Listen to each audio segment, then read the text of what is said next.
Friendship. Friendship again?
Greetings, gamers, and welcome to the 216th live stream from the MisfitGamersStudios. I am your host, Vortex, and this is D&D Discussions. On today's episode, Kage has brought to us some topics that he wants to pick my brain about. So, join us as we figure out what Kage's Konundrums are all about. Let's go. I know you like that title. That's exactly what the title of the stream is, too. I know you like Wild. When I saw that when I went to go create my tab in Obsidian, I was like, let me grab the title real quick. What am I reading here? Kage's Konundrums? Yep. So, you brought the questions, so we got it. That's what we're doing right now. I mean, let's make it happen. Let's make it happen. We're gonna make it happen. I do absolutely check something real quick too while we set this up. But yeah, what's up, man? How's things? Oh, we making it happen. Week went by quick, but it's gonna be good. Forward to the weekends. Yeah. Too shabby. I am excited about this because I have some stuff going with my players, and I'm always curious about how to approach certain things, and maybe that might be what I inevitably end up like pre-framing some of this discussion with, because I have come to accept a certain element of my realm. Like, I feel like you as a DM are an architect of your realm. Very much, yeah. I like that description. You have crafted this world. You have honed all the details. You have laid out paths for all things to flow along, right? And then as things continue on, you facilitate their function.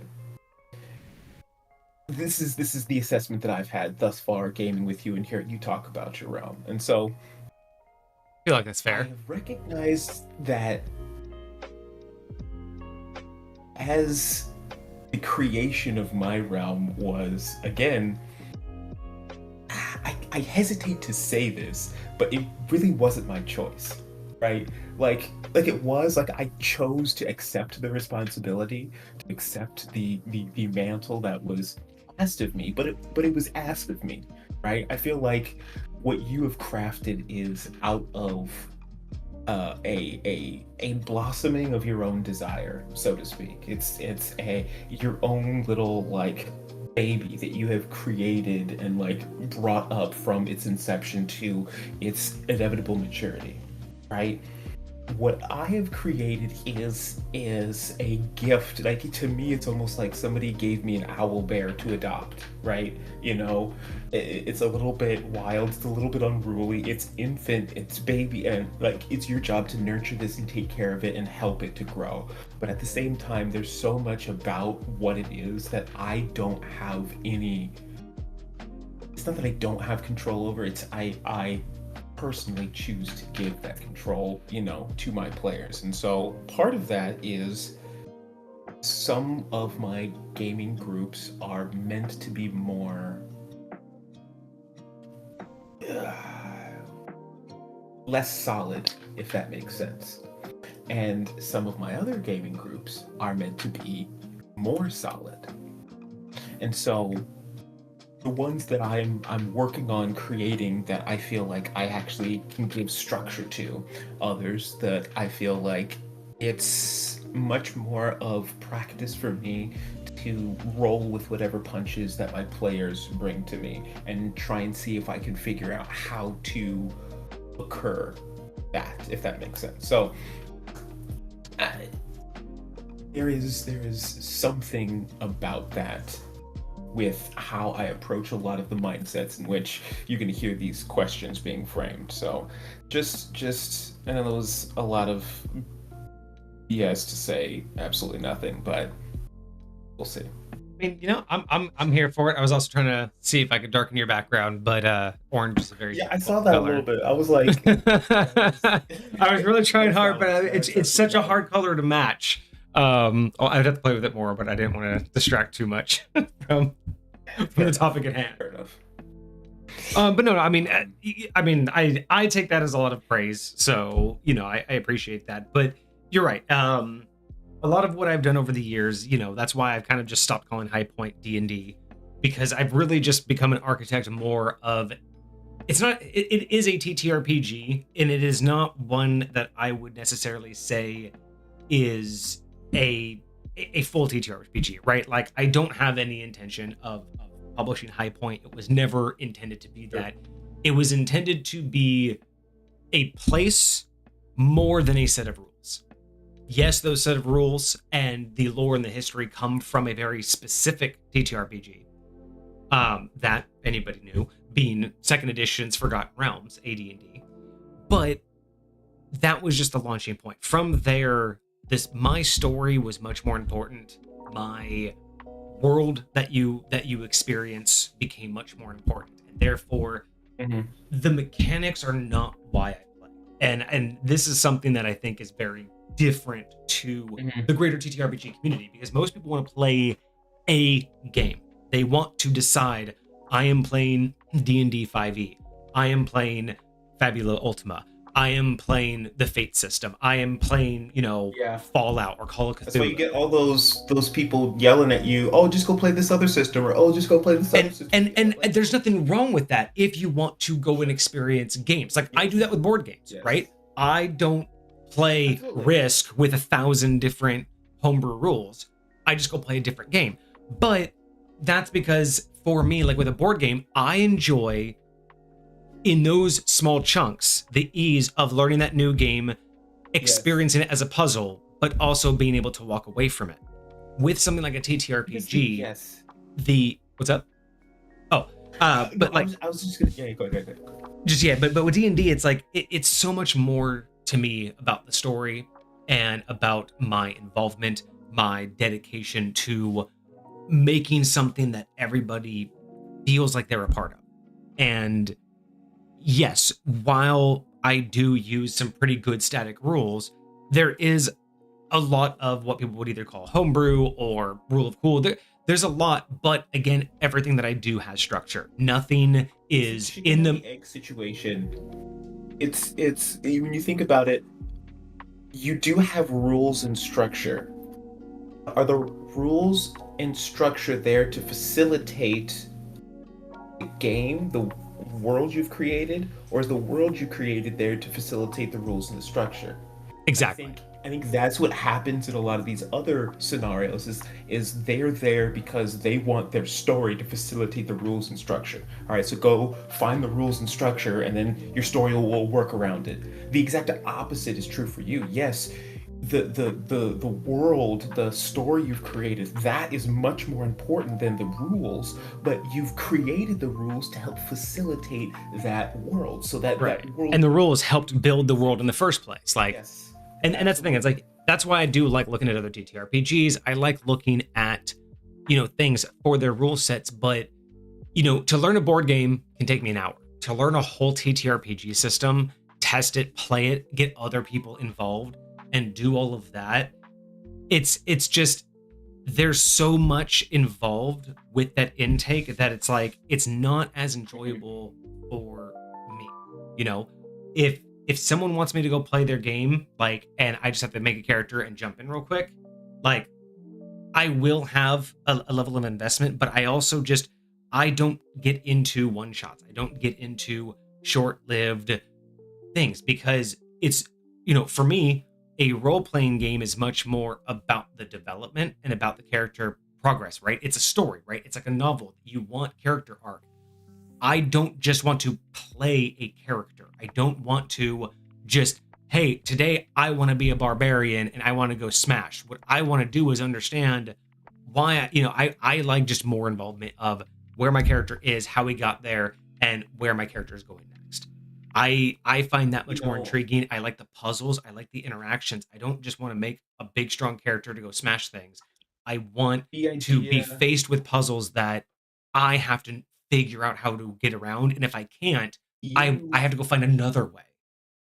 when you do this, it's like you get out of it what you put into it, right? If you're talking about like one shots and like these, it's not that they're bad, it's that you only have so much time and ability to invest into this story, this whatever, because it is a one shot, because there's so limited about what you're actually doing. And so as a result, a lot of the times you don't feel like you get as much out of it in the end.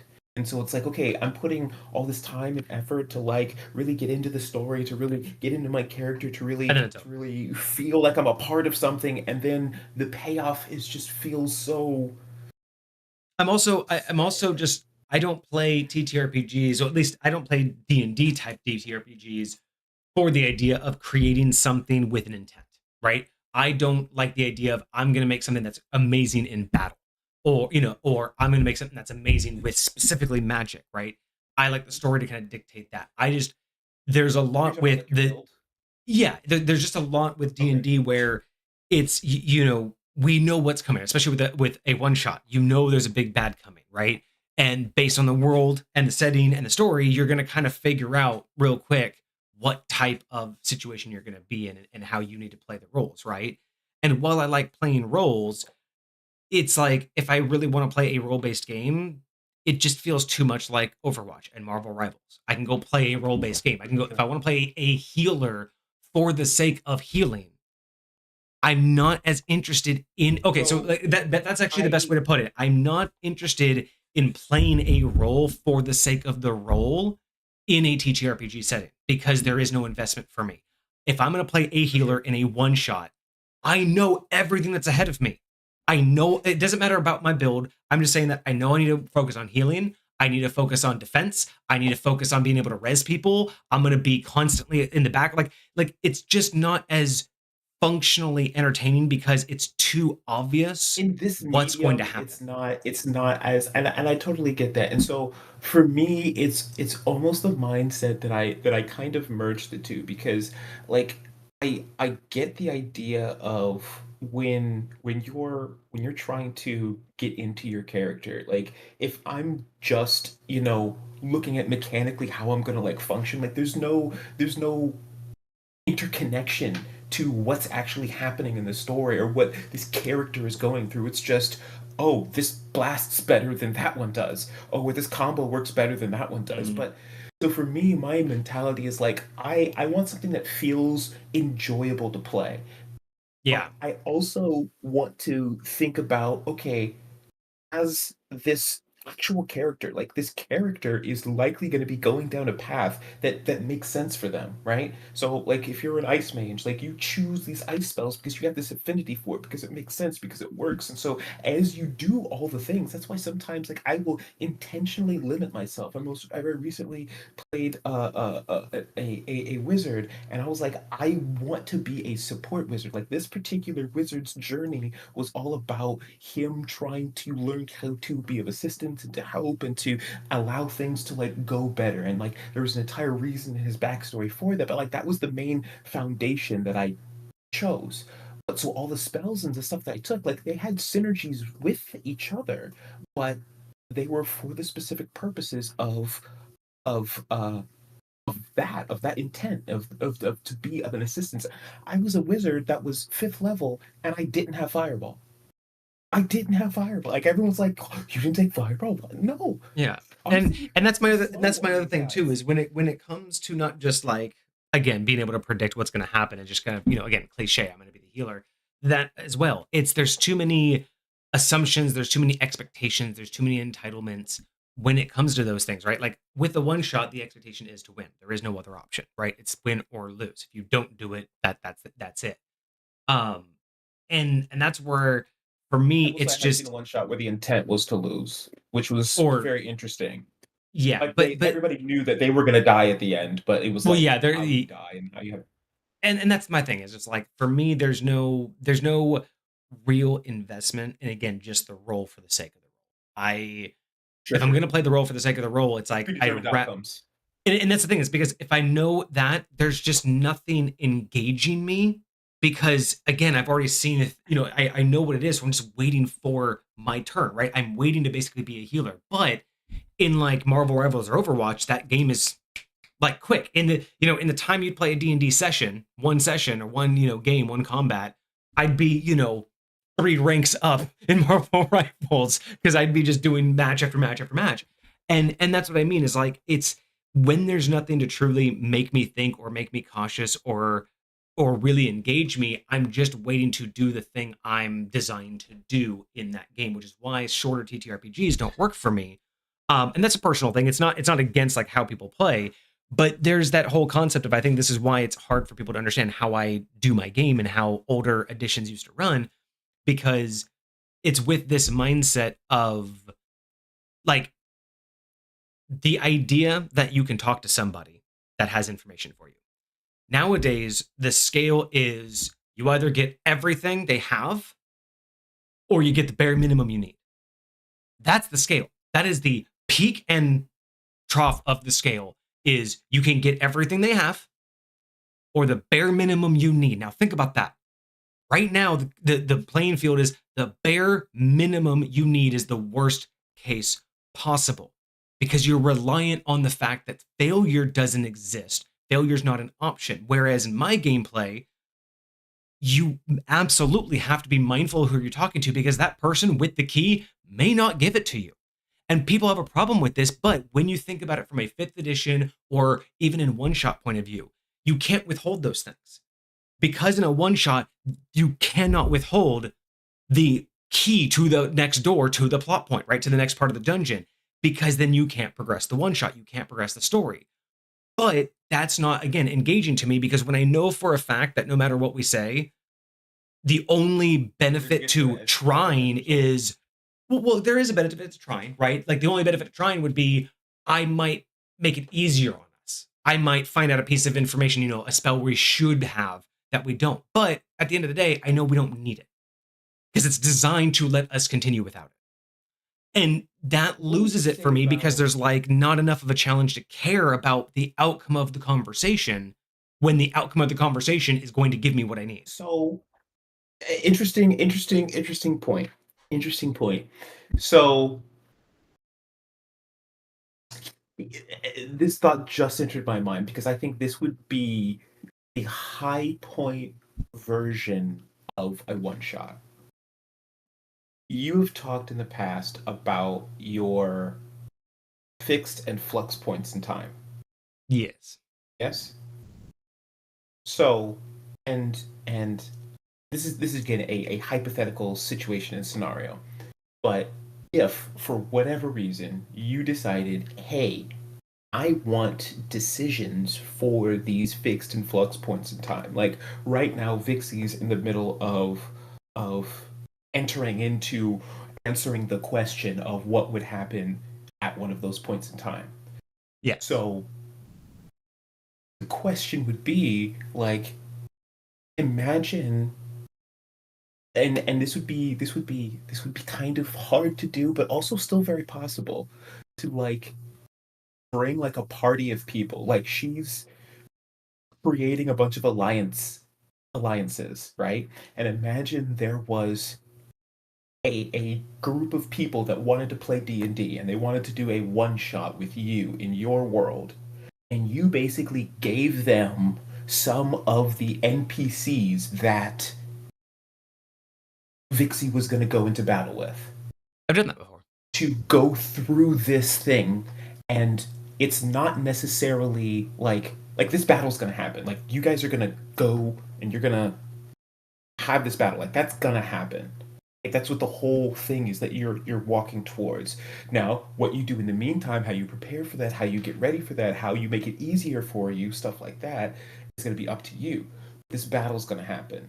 Now, the outcome of that battle could have several different outcomes, right? There could be several different ways that could potentially end. So, like thinking about a one shot like that, is that something that would make more sense, would function in your version, like it would be something like, hey, let me just go run through to like see what it would be like, like granted you have your scenario, which is actually what it's like to game in your realm, but like he is more of a like live action practice, so to speak, if that makes sense. Yeah, no, I've done that before. Like that's something that I have done for people who can't game very often. The Wanderer has done that a couple times, where he's taken the mantle of different characters for the purposes of just being there. Either to game when the session was going, or to fill a place that I needed. Um, and many of my original gamers before High Point really got developed basically filled a lot of those slots as well because they didn't have any permanent characters. So in the case of like doing that on an occasion, yes, that is definitely possible. I mean, technically the entire Discord, the 5e Discord, was technically a one shot in High Point. In my version of a one shot. Yes. Technically that would be a much bigger version, but no, I mean I've let people like drop in. I mean, if you think about it, I mean, that's what I'm like. Well, yeah. Like a long shot. Like well, I mean, also yes, consider. Consider Vixie's character Nadia.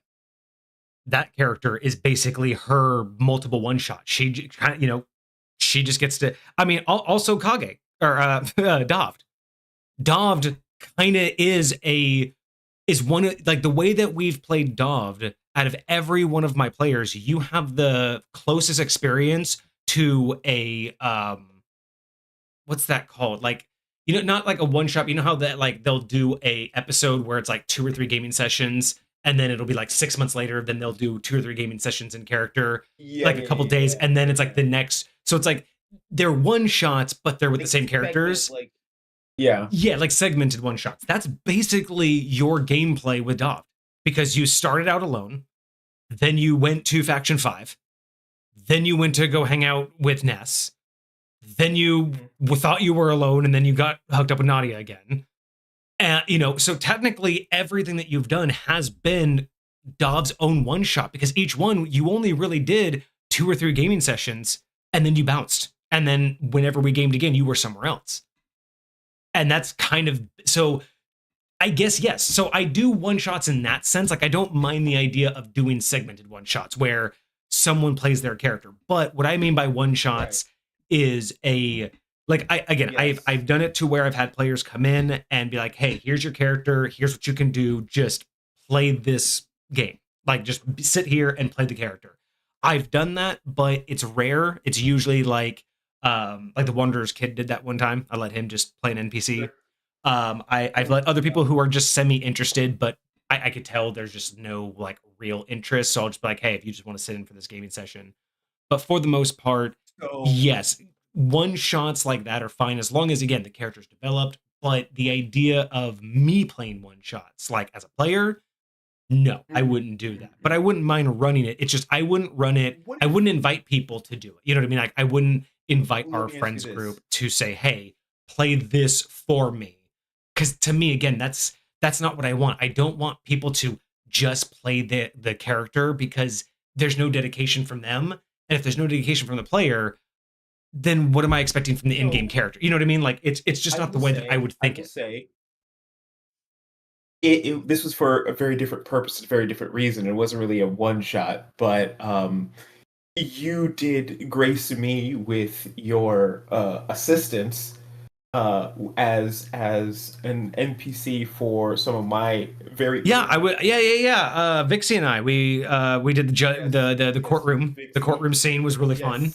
Absolutely, that was a lot. And see, I really hope they enjoyed it. I hope your players really enjoyed that, because it was a lot of fun for us. They had a great. They still talk about it. That's good. That's awesome. A couple of them, but yeah, no, it definitely was fun, like for them and for me. But like, no, it's one of those things where it's like, when I think about like what is the purpose of anybody doing a one shot? So like if people are out there just doing one shots, I think some people just enjoy like basically being a character in a movie. And that's what I think what you're talking about that you are not necessarily a fan of, is just being a character in a movie and you get to make choices for them in that movie, but it's still a movie with a beginning, middle, and end, right? Exactly. And that's just it. It's like if I know that we're going to the castle to save the princess and we're shopping with people or we're talking to this advisor and we know he's evil. Yeah. I don't have it in me to be like When I think Yuri about blah blah, because it's like it's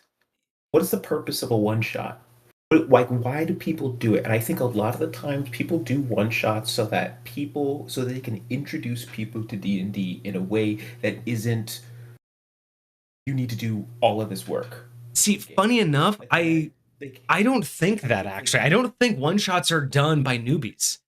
That's my theory. I don't think the majority of one shots are done via introduction. But I think like, why are people trying to do them? And like, oh, no. I get so the thing is the reason for that.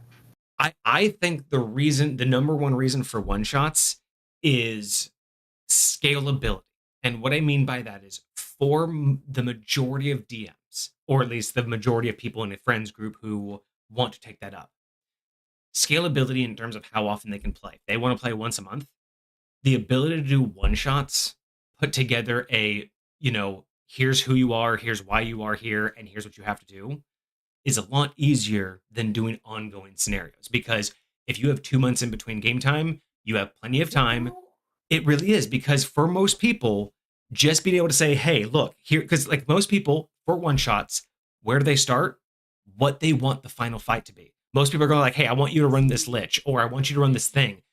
But I think one shots are usually because they're easier. They're easier on everybody. I will say the players don't have to do much investment. They get these characters, and a lot of the times they can build out quick. I think that one of the biggest things, like the reason why I don't necessarily think it's easier, like I see where you're going, but like for me, it's one of those things. Like if I have to understand a character every time I'm coming to the table, I feel like that, like if every person that's coming to the table has a new character every single time they're coming and a new environment every single time they're coming, I feel like that is a much larger process for all the members at the table rather than but it's not for them. More... No, it's not for them though, because remember, they want to play the movie. They want to be the monk today. They just, I'm gonna be the monk. I'm gonna yeah, I'm the monk. And then next time they're here, I'm like, cool, you know what? I want to be the barbarian. I just want to rage. Character sheets. If it was just pre-generated character sheets and they were just walking in. But people love to create too, because think about Smash. But there's the trope. I mean, there's the trope of the player who wants their character to die because they have 5 ready to go. Or the trope of the people who say, hey, what's that one PC you know you're never going to get to run? There's people build these things so quick. Ready to go in a one shot. Well, no, but I mean, like the idea that people do have and love building characters. I mean, 5th edition, it's so quick to build a character out. It's so quick to build a character out. And I think that's it. Is there's no and that's the thing is when you build the character for what it can do, there's no investment. Today, I want to be a monk, and I want a monk that can move fast. Tomorrow, I want a barbarian that doesn't smash. I want a barbarian that bear hugs. To next week, I'm going to be a druid that hits like a monk, right? That's the mindset, is there's no investment, because remember, one shots are mostly just scene and situation. But everyone is just told, here's what I need the characters to be. So I don't think one shots are usually done for newbies. We move in different D&D circles. That's fair. Strictly because we move in different D&D circles, but I see that way less than I see the latter. I see the former. Interesting. I do hear what you're saying, and I do know that I have seen that occur. But like, again, it's just got to be the people that I interact with. Like, and again, I have no idea what percentage of people think like majority of people I interact with, and right? The percentage of people that think like what you're talking to. Well, and that's really like the problem too. Is the circles that we've both run in, separately are a vast, not even the vast majority of people out there, but it's, I can only take from like most of what I get is either the current I see online too. Like I definitely see the min-maxers and like everybody's talking about all this extra stuff, and the let's make another busted D&D build, Yeah. I get all that stuff. Like that's all over the place, and people just want like cool builds. Oh, let me try this out. Let me try this out. I would also say too, if you think about it, there's only so many times you can Yes. run a one shot for a newbie before they're not a newbie. So I still think that's Valid. you know. But this is why I had this idea a while ago, and I really want to freaking do this, and I just gotta find people that actually want to play like this. But I want to basically just run a what do you call it? A gladiator tower, right? It's Okay. like everybody comes, and it is a free for all. You're all in a gladiator tower. However many people show up, that's how many people are fighting each other, right? So there could be 12 of you, there could be 5 of you, there could be 1v1, whatever the case may be. Everybody comes and they're all facing each other, PC versus PCs, and you all try out whatever build you are, right? If you I think a win, lot of people you would just like level that. up, That's I think the kind of idea that people want in a right? one shot is, and that's what I mean by this is why I don't think it's a newbie thing. I think more people would be down for that because the majority, at least 5e players, would be down for that because then they get to flex how much they know and how much they can create. It's not about the Yes. dedication. And that's what I Yes. mean, right? It's Yes. easy to pump out characters. It's not easy to think how this would affect this character. I don't. Yeah. Absolutely. I don't know, maybe I'm just biased. I just don't think that many people care about developing a character. I think more people care about building a dope Okay, ass so hero. I will say That fucking freeze frame. I will say I think the version of developing a character is different for different people, because I know that some people who really want to play a character don't care about their backstory, but all they want to do is role play. Mm. All they want to do is embody a character. Like they don't necessarily know a lot about that character's backstory, but they're all they care about is doing things with their character, doing things with this persona that they have crafted, right? And a lot of the times, not everybody knows how to craft a backstory that fits the persona that they want.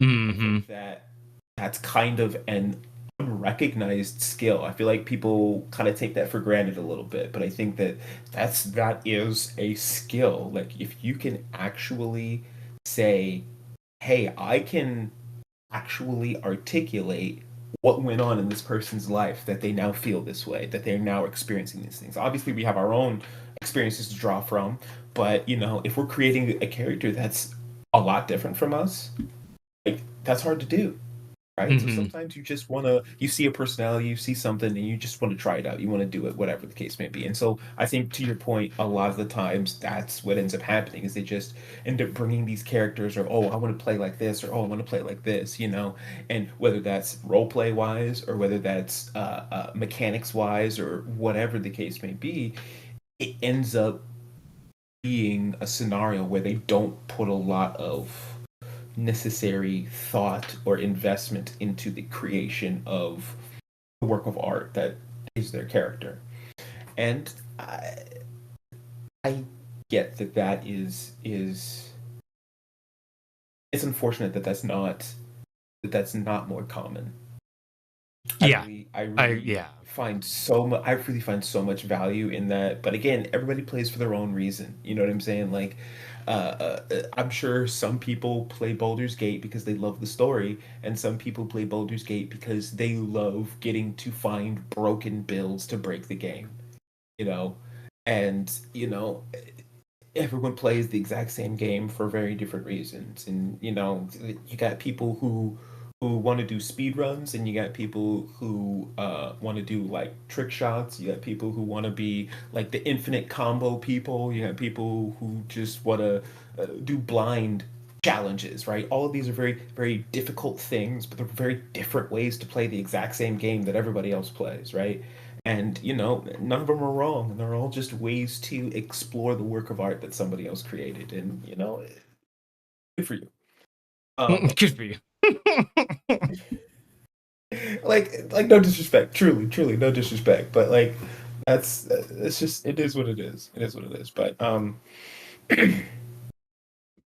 That's fucking great. I, I I I like how I had do. to get a good freeze frame of that. freeze frame what me my you had frozen, and I had to get a clip of it because it was kind of hilarious. Guys, are you clipping me? I think that would be dope, though. I think a lot of people would be really interested, whether you do it online or whether you do it in person. I honestly, what I would do is I would start with your group first, because you already have a lot, so you could get as much of them, but try it out, test it, just make sure you know how it functions, like how the combat would go.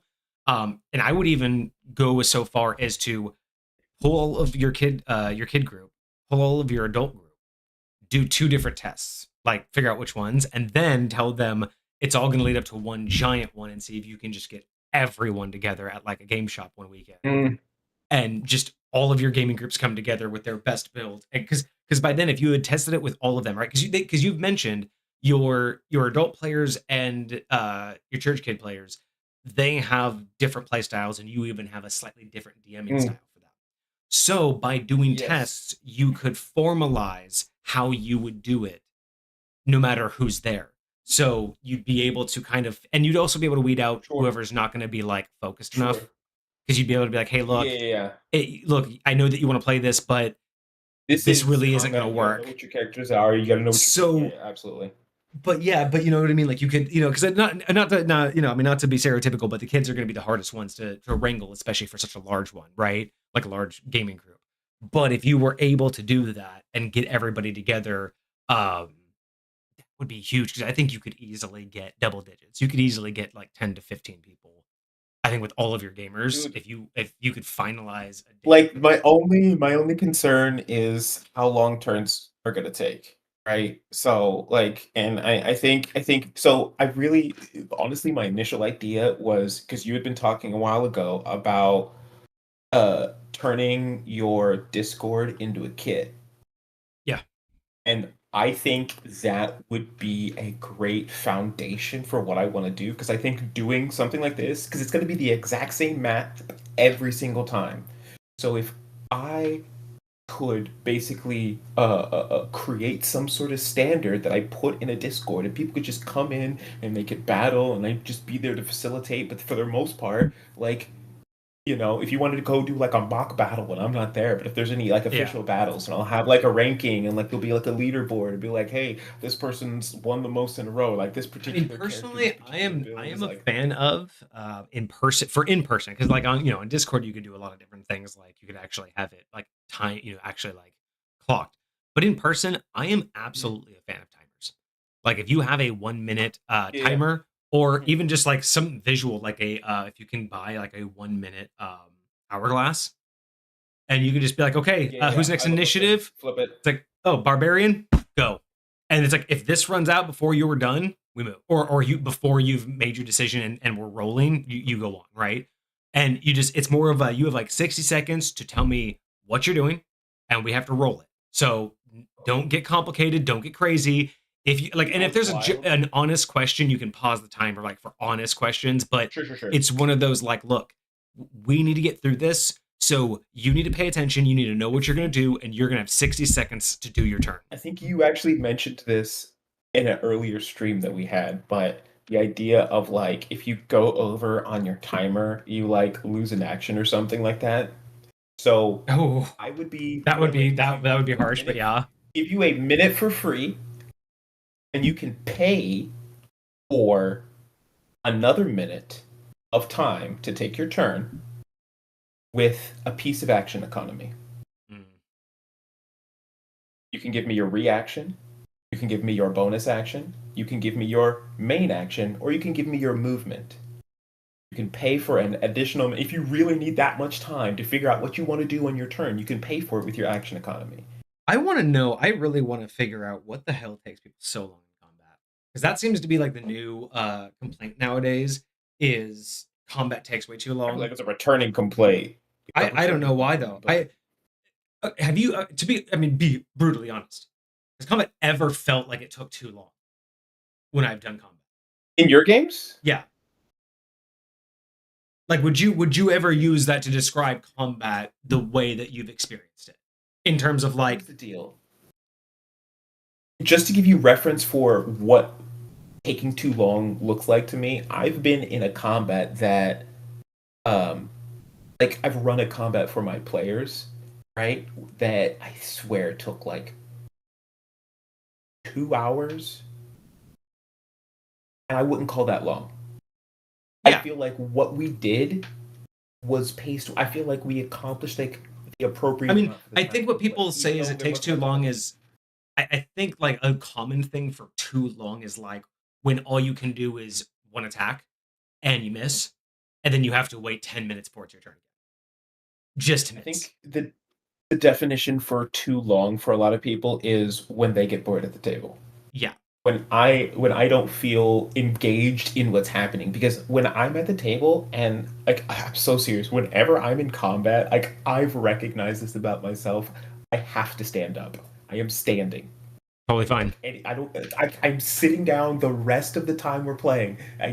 Rolling dice, doing RP, whatever. The second combat starts, the second you say roll initiative, I am standing to my feet. I don't know why. Okay. And this is so this is Happens, but this okay? is like the whole thing I don't understand Like, about like the whole I'm narrative, right? engaged on Is other people's turns. Is the point? Like I'm engaged on yes. everyone's turn, so that's why it doesn't feel long to me because I feel like I'm a part of the entire Because you combat pay as attention, well. because you Because I'm actually here like for yes, you actually are yes, like engaged. But I feel like, one of I feel like a lot of this is caused because people just are waiting to do their thing. So they're not interested in anything else other than doing it, pulling off their thing. I also think, I mean, call me crazy, the number one solution, dynamic initiative. Like honestly, that's it. Because when it's like constantly you last an initiative, like I know but it's the same amount of time. And it's like, but it's not. Because when the next round comes and you can be first and you're not gonna wait another 10 minutes, it keeps you engaged. Now, here's the funny part though. Here's what I don't get. I have brought this up so many times, and all of these people say rolling initiative every round is just going to add to the time. And I'm like, how fucking long do you people take to roll a goddamn dice? Like, literally, it's a fucking like it's everybody rolled this same dice here's all the at once. deal. Now It's tell me your because numbers. It is the so majority of these fucking people still have to herd their cats to get them to roll their dice in the first place. it's Because a lot of the people, when it's not their turn, they're no longer engaged at the table. And so once the round is over and it's time for everyone to roll initiative, one person rolls and then they're waiting for other people to roll, but other people are doing other things because it's not their turn in combat. And so they're and just this like, is this is why High and Point it's a is it's a so whole process that like but this is why High Point is designed the way it is. Dynamic initiative helps fix that because you never know when you're going to go next, right? Like you only know when you're going to go next in this particular order. But it also the idea of breaking away from that standard of making you more in control of your character build and more in control by like one of the main things about High Point that I like so much is that I listen to you. Everything you say matters to some degree. Everything has a scalar because it sucks when you play so much by the game and you only have that one attack. Yes, you get bored just attack and missing. But when you so engage and it engages back, there is a reason to actually think about what, because if you engage and you get something unexpected, instead of just waiting for your next turn, you should be thinking, well, wait a second. If I got that reaction, how do I get a different one? You know what I mean? When you learn so that, ah, I think engaging combat is just as important as oh, I forgot the word you used just a second ago. But like when you're out here and you actually engage your players in combat and you make the experience of being in combat feel exciting, right? Feel like something's happening, right? Instead of, guy A hits guy B gets hurt this much. Guy A, now it's your turn. And like when that's what combat feels like, you're not gonna pay attention on your turn. But when the demon raises his axe and it comes down and misses you by an inch, landing, sparks flying at your feet, you have to shield your eyes, it's so bright. Like, and now it is your turn with this menacing creature staring you down, breathing heavily in your face. You think completely differently about the scenario. Now I yeah, don't care not if it's just, oh, my he missed. turn. One of my players just almost died, right? Like I gotta watch out, and like Well, to me, and like when the die is closer, like I articulate that in the thing. Like if he missed by As you one, should. oh yeah, you survived by the skin of your freaking teeth. Yeah, you got a 21 armor class, but that barely saved your life. Wait till next time. Are you gonna still stand there? He got real close. He might get close again. And see, You know what I'm this is saying? another thing about like using the words too. See, I'm the kind of DM that like I give that out, and all of that is clues. I'm waiting for like it's like in your scenario, you miss by one, it comes down, smashes into the ground, buries itself into the stone, sparks fly, and then it's immediately your turn. Like as a player and as a DM, my immediate thought was like, oh, it's embedded into the ground. Wait a second, I fucking put my foot on it. Keep his axe down. He can't swing next round. Or, oh, sparks are flying. I'm going to do that next time. So I get like my flask of oil ready. And the next time he comes, I'm going to ready my action. So when he comes to get me, I'm going to splash him with the oil, hoping that he misses. And when he sparks fly, lights on fire. Like that's the kind of shit I think about. And I know that it's so funny to think like that is the D&D I came from. And yet when I bring this stuff up, this is like foreign concepts to people because they're just like, but that's not what you can do on your turn. That's not what your weapon does. And it's like, this is where this is why High Point isn't D&D anymore. Anyways, Go ahead. this isn't one of my questions, but I'm gonna ask it anyways because so readied actions. Ready to actions. Readied actions. Do you think a readied action should take your action and your reaction? Because right now in 5th edition, that's how it works. If I want to ready an action or a bonus action or whatever, I have to take that action from my actual turn. I have to set it aside for later. And then use the that reaction. is my reaction. So I Gotcha. trigger that bonus action going off with my reaction. So I'm using my reaction and my bonus action. I'm using my reaction and my action. I'm using whatever. So do you think it should take both of those action economies? Or do you think I should be able to take my turn and then hold something as a reaction? Now I can't do other things with my reaction, but I can use my reaction to do a thing. So, I'll answer you in 2 ways. In 5th edition, by 5th edition rules and mechanics, yes, absolutely. Because the So my way question is, do you think it should? in 5th edition, I yes. think it should. In 5th edition, when you were playing 5th edition mechanics and you were using 5th edition action economy, yes, for 2 main reasons. One, it fits best with the rules, and that's just how their rules are because that's what the reaction is there for. 2, it is the best use of action economy. We've talked about this a lot with 5th edition, and the best way to balance things is by using action economy and limitations. Right? Like number of times kind of limitations or reset limitations. So with 5th edition, I am in agreement that, and again, just with other mechanics, right? Just the superhero simulator makes perfect sense for 5th edition to utilize the reaction to delay your action. I get it, and I'm actually okay with it. Okay. A second answer is no in High Point or in older editions for the reason that A, we didn't really have reactions. And B, like for me, your reaction is a percentage chance. If you want to do something like off your turn or react to a situation, there's actually a roll to see if you would react fast enough. That's how I would do it. And that's how the older editions, way older editions would do it. But not only that, in my point of view, if you've readied an action, right? Let's say you're like, hey, I'm going to hold this. And if this guy does something, I'm going to do that. But let's say enemy number 2 on your left leaves your area. And you want to say, hey, I want an opportunity attack. I would let that happen in High Point, but you are losing your ready to attack because you are taking your focus, your stance, everything that you were preparing is gone.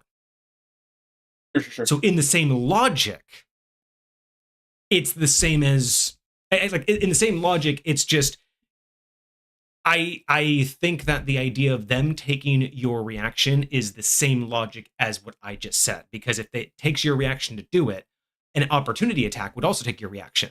So by taking your reaction, you lose the ability to do it. So I get the idea that tying it to your reaction means you can't do anything else that would use it. Same with my realm. If you readied an action, if you try to do anything else before that goes off, you lose the ability to let that go off because you've lost your focus. You're not waiting for the trigger. Because the whole point of a readied action is you're waiting for something to happen. And if you decide, well, I'm also going to do this, well, it's like, well, then you're not waiting for that thing to happen. Or if you're like, maybe like a small thing where, hey, I want to ready this action. Like, it's also because it's not on your turn, right? Once it's not on your turn, you don't get your bonus action or anything. So the idea of doing anything else negates what you want it to do. But that would also cause the roll. So yeah, so that's why I'm going to agree with it, because in a weird way, it's the same reason and the same logic behind my readied action is it doesn't take a reaction to do it because I don't have a reaction. But if you were to do something else, it negates your readied action. And I think that's the reason why 5th edition does it. But at the same time, I like the option instead. But again, it's just a different way of basically stating. I like this understanding. I was just curious of the perspective, because I know that I've heard a lot of people trying to push for basically a free readied action economy, right? Because and I think it's because a lot of people in builds don't get enough use out of their reaction, and people like have things that they would want to do, and I honestly, I want to know what people are doing in 5th edition to ready. What I want to know is, like, what are people doing in 5th edition to ready? Like, I don't really feel like I understand how much 5th edition leans into the idea of a readied action. Like, how often is that coming like up? it's very rarely used, which is the point, is because a lot of people, it's like, okay, I want to do this, but I also want to prepare that. Like, they want to have their cake and eat it too. They want to be able to do all the things. They want to be able to do stuff in their turn and like get ready for the thing, but also set up the ready to action. Like, but my question is like, for the mechanics of 5th edition, what types of actions are people like? If it wasn't for the fact, what type of actions would be beneficial to ready? Because I'm curious about, like, So, do you have like an example of what? I've used it to where this guy's hiding around the corner, and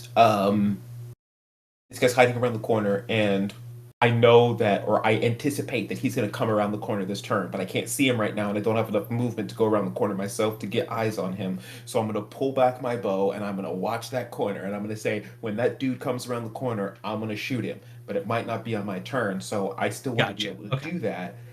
So, like, I'm going to basically set it up for later. Or... Because that's that. Okay, so that is... So I'm going to wait for somebody else on my team. Like, when they go, they're going to throw this thing up, and when they throw it up, I'm going to let my bow go, and yeah, okay, it, and then it's going to explode, and we're going to tag team or whatever. And that's a kind of a lot of most of the ways that I would use a ready to action too is usually when you can't do something right now. I was just trying to think of, like, because just most ways that that 5th edition does character creation, I'm just like, there's not really a lot of abilities that benefit from it. But I guess, again, it's more situational. And I guess in those situations, again, when you think about what those situations are building, I do kind of agree with the reaction concept, because you still get the option to use it for something else. But I get why people are mad, but that's that player entitlement I always talk about. You want your cake and eat it too. And the thing is, like, no, it makes perfect sense that if you're readying for something, you're laser focused. And if you want to do something else, then you lose your focus. That's it. Ooh, we got to hydrate. What's going on, Hoilepa? Ooh, welcome, Hoilepa. Ooh. Careful. So you don't like the reaction economy in general? Slows down the game too much? Players need 10 minutes per person, 20 with reactions. I mean, that's talking about that. We were just and this is why I don't understand. I literally asked that question, is I just don't get why 5th edition players are having such a hard time with combat. It doesn't make sense to me. Like, combat shouldn't be that complicated. It shouldn't take that long. And I like Kage had mentioned, I think it is just poor management of people, and realistically, it makes me more realize how many people are playing this game the same way you and I play Marvel Rivals. That's another, just people are hopping in, playing this game casually, which is totally fine. It's not like you have to be interested, but when you have, like, the problem with it is Marvel Rivals is not, nobody's waiting on you, no one's doing anything. It is there. You load it up, you play, you walk away, and nothing's going to be the same. Nothing will change. But with D&D, someone put this together. Someone wants to experience this. Other people want to experience it, right? The DM wants to have this whole thing that they built out. So when people play this game casually, that's where these combats take too long, because people aren't. It's not like you have to be super hardcore dedicated, but they just don't care, right? They're just like, oh, it's my turn. Cool, it's my turn to do something cool, and I'm gonna stop paying attention. And oh, but I don't want that to happen to me. Hold on, let me reread my rules. And it's like there's no incentive for them to, be up on top of it, right? There's no incentive for them to be dedicated. Yeah. Because they're playing the game casually. And that wouldn't be a problem, except that's just really disheartening for the DM who's actually putting an effort to run this. I mean, can you imagine if a DM ran the game the same way players treated DMs?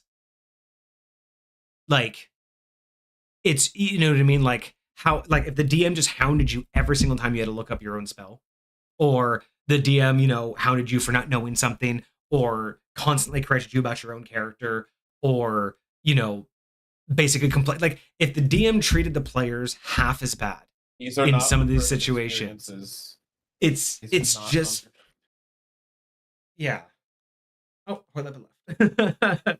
But yeah, it's just one of those situations where again, players have too much knowledge. Now, granted, it's nice that it's nice that it's accessible and easy, but the problem is that when everybody knows everything, you take for granted what the DM is actually there for. You know what I mean? If you take away the DM's need for the knowledge, and you're just going to sit there and be like, actually, this, like, then why don't you fucking DM?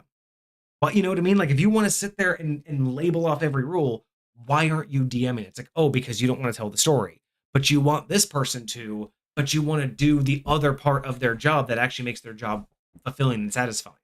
You know what I mean? It's like, you just want them to write you a story and then let them be a hero. And it's hand you the minis. Hey guys, it's time for combat. I'll hand you the minis.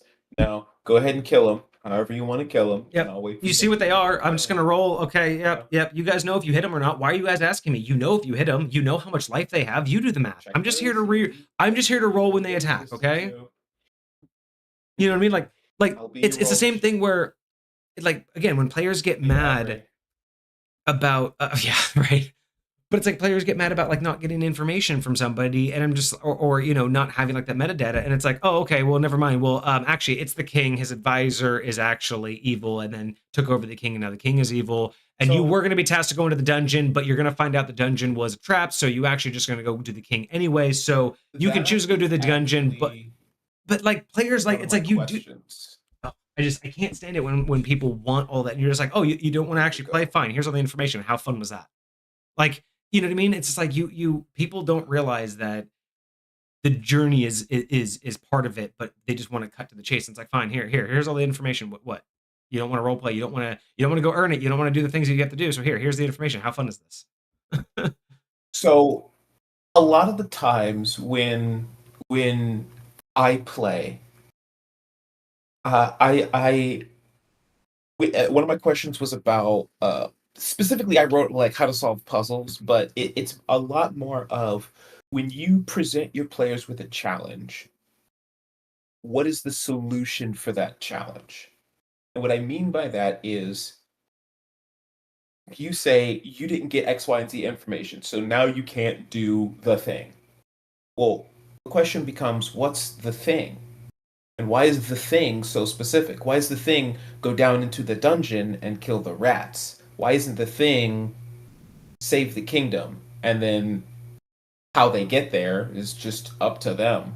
Exactly. Like, because when I think of what's going on, when I think of whatever's happening, like, if my players don't get some information, it's just because they don't get some information. Like, they just don't have it. They didn't think that it was valuable to them. So guess what? It's not valuable to them because they're not going to do anything with it because they don't.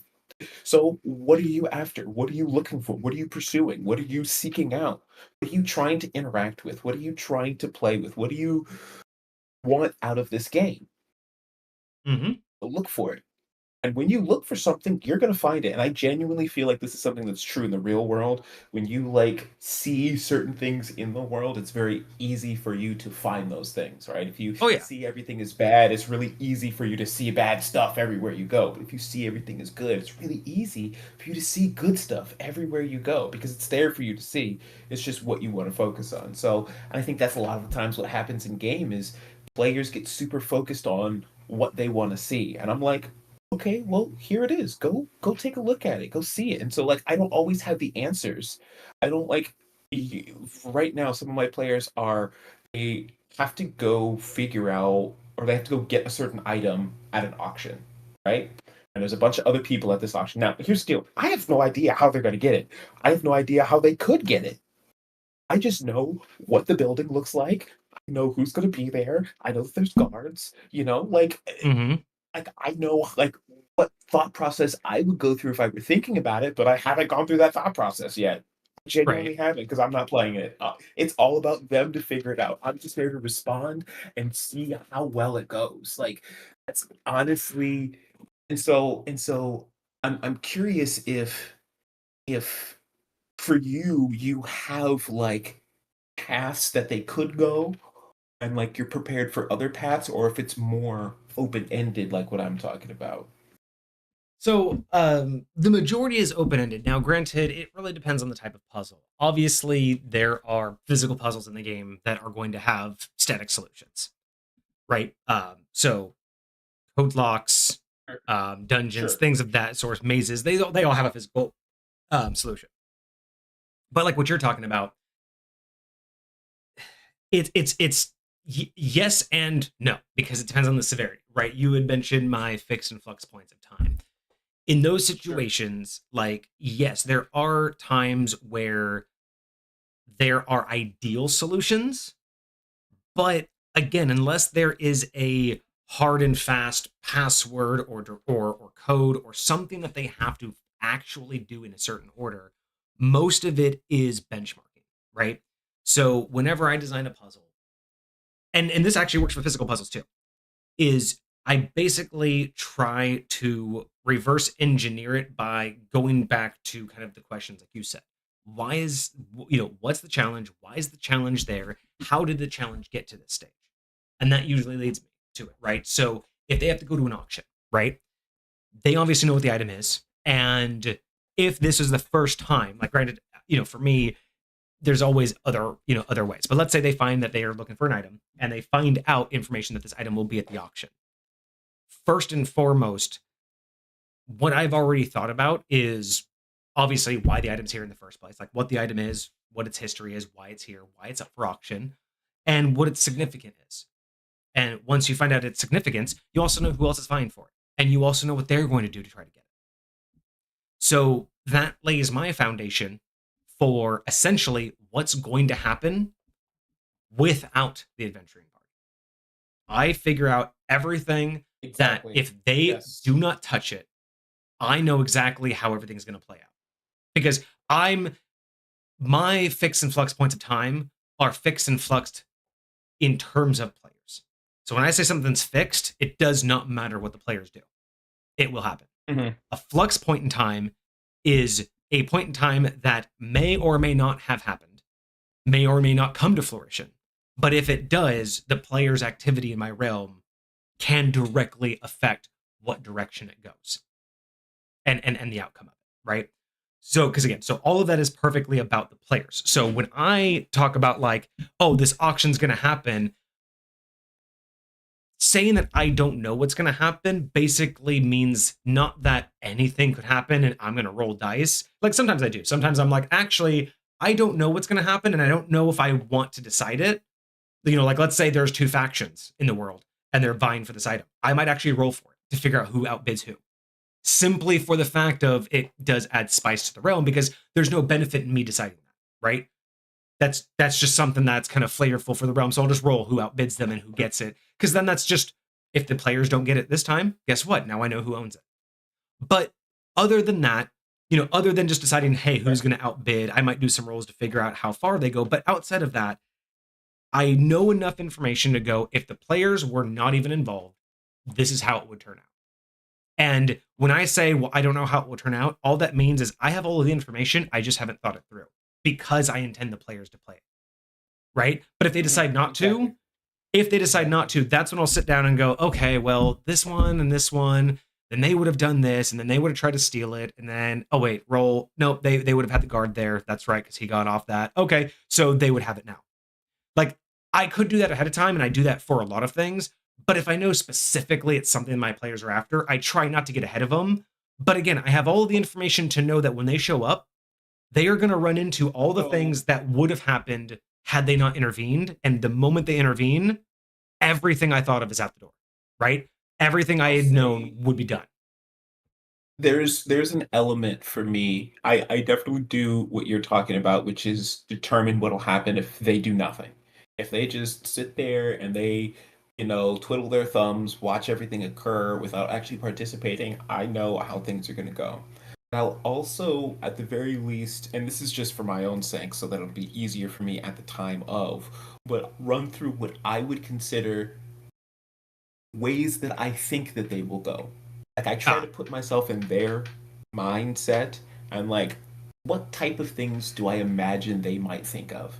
This is my favorite part, because I'll walk through these and I'll be like, okay, like maybe they're gonna try and lie, right? They'll the guild gave them a certain amount of money to bid on this thing to like potentially get it, but it's only a certain amount of money. So if other people outbid them, then you're screwed. Either you can invest your own personal money, or you can just lie and say I have $1 million and so I win the bid, right? And then try and steal it later or whatever. Like, and so I have to like think about like what I'm gonna do in those types of scenarios, and like how, like, I think of like the hardest ones that are gonna be for me to think of on the spot. And so I might need to do a little bit of preparation, like, oh, all right, I gotta have some stats for some guards if they want to fight somebody, or maybe I need to make sure I know how many people are likely to be guarding this thing, depending on how important it is. So, and that's where all of like the pre-knowledge comes in for me. Like, there are times where I will pre-think out situations just so I'm not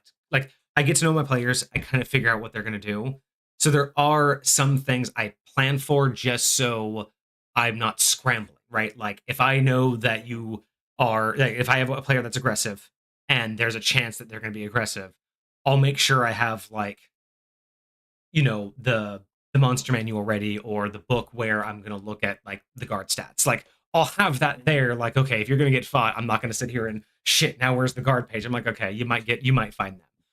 But aside from that, like, yeah, I might think, oh yeah, they could lie. They could try to buy it. They could try to steal it. They could try to, steal it before the place opens. They could try to steal it, during transit.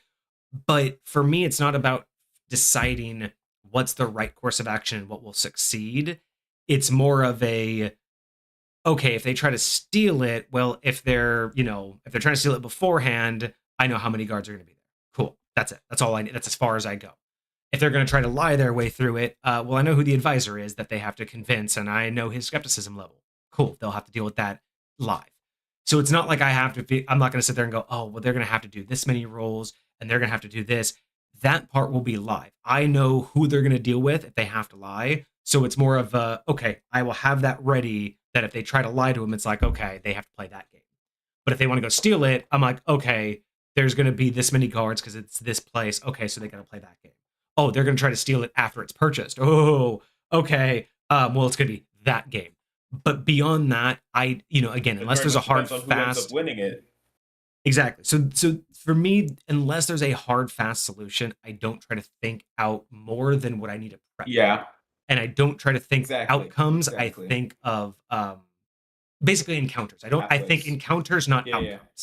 So if they want to fight their way through, I just understand about how many people they're going to have to fight. If they want to lie, I just have to remember who they're going to talk to. If they want to sneak, I just have to remember, in general, what the perception levels are of the people that they'll go around, and the difficulties of locks, and where it's going to be locked up, and how much information. But I prefer doing most of it live if it doesn't have a hard and fast solution, because it also lets me play the game. Because here's the other thing that I think a lot of DMs get wrong, is when you plan every last detail, you're no longer playing the game. You've stopped playing the game. You're dictating the game. But for me, if I said, hey, if they lie and they're going to talk to this guy and lie, and I say, here's the roles that they have to do. When they do it, it doesn't matter what they say because I've already decided what I need to hear. But if I play, because let's say before this conversation, during the auction, let's say they made a big route, a big rowdiness and actually embarrassed somebody that advisor fucking hated. When they go try to lie to him, he's going to be like, I saw you. That was pretty fucking clever. I know you're pulling one over on me, but you know what? Fuck it. Or if you did something to, interrupt, he could be scorn with you. So you try to go talk to him. He's like, you people, how dare you disgrace? What do you want? And to me, pre-deciding what you need negates everything you do before that. But I want to be able to take everything that happens up till those moments, right? Because that's what makes the encounter more and powerful to the players. This brings up another question that I was going to ask you, because a lot of the times, because I totally get that, like you said something that to me is very important, which is the DM gets to play the game too, right? I'm not just a static environment dressing set. Like, I am the the third person player of the game. I am the top down player of the game. You guys are the first person players. Great. You guys get to see the world through these specific characters' eyes. Great. I get to see it through everyone's eyes. I am omnipresent. I am in and around all things, right? So I get to see things from a different perspective, but I get to participate, right? I get to know what's over here so that I can bring these people out when it would make sense to bring these people out. I get to know what's over here so I know that this is going to explode when it's supposed to, like, whatever the case may be. So, but especially in dialogue, like being able to play as a DM also means not knowing what the character is going to say or your NPC is going to say or how they're going to react. And I think that's what's more empowering about being able to fail more often, like having more opportunities, yes. Right? Not always having only one chance to move forward. Because I get not everybody wants to do an open world like us. I know that's difficult. Sure. But even in a linear storyline, let's say there's one guy with the key and you have to convince him. Well, let them fail at convincing him and then give them the option to go steal it or beat him up or find someone else that will tell them, hey, for a price, I'll go steal it and forge a key for you. Or find out that, or give them another person who has a second key. But the idea that you just have this one method and you will give it to them regardless, it's not as engaging as, well, you can fail, but you can always find another way. That's something that I struggle with finding where the balance is, because it's not that necessarily I expect that of my players, but it's like that's genuinely what I feel like the purpose of what you're doing out here is. And if that's not what's actually happening when it comes to like the players interacting with the world, I'm like, what are you guys trying to do sometimes? So it's like, when I think about what you just said, talking about like go find like another solution, like that's the whole purpose. Like, say if like you're like IRL trying to build something or put something together and like a piece breaks, like you're gonna find a zip tie, you're gonna find some duct tape, you're gonna do something to solve the problem of what. Okay, you don't just sit down and be like, oh well, I guess I can't progress the story now.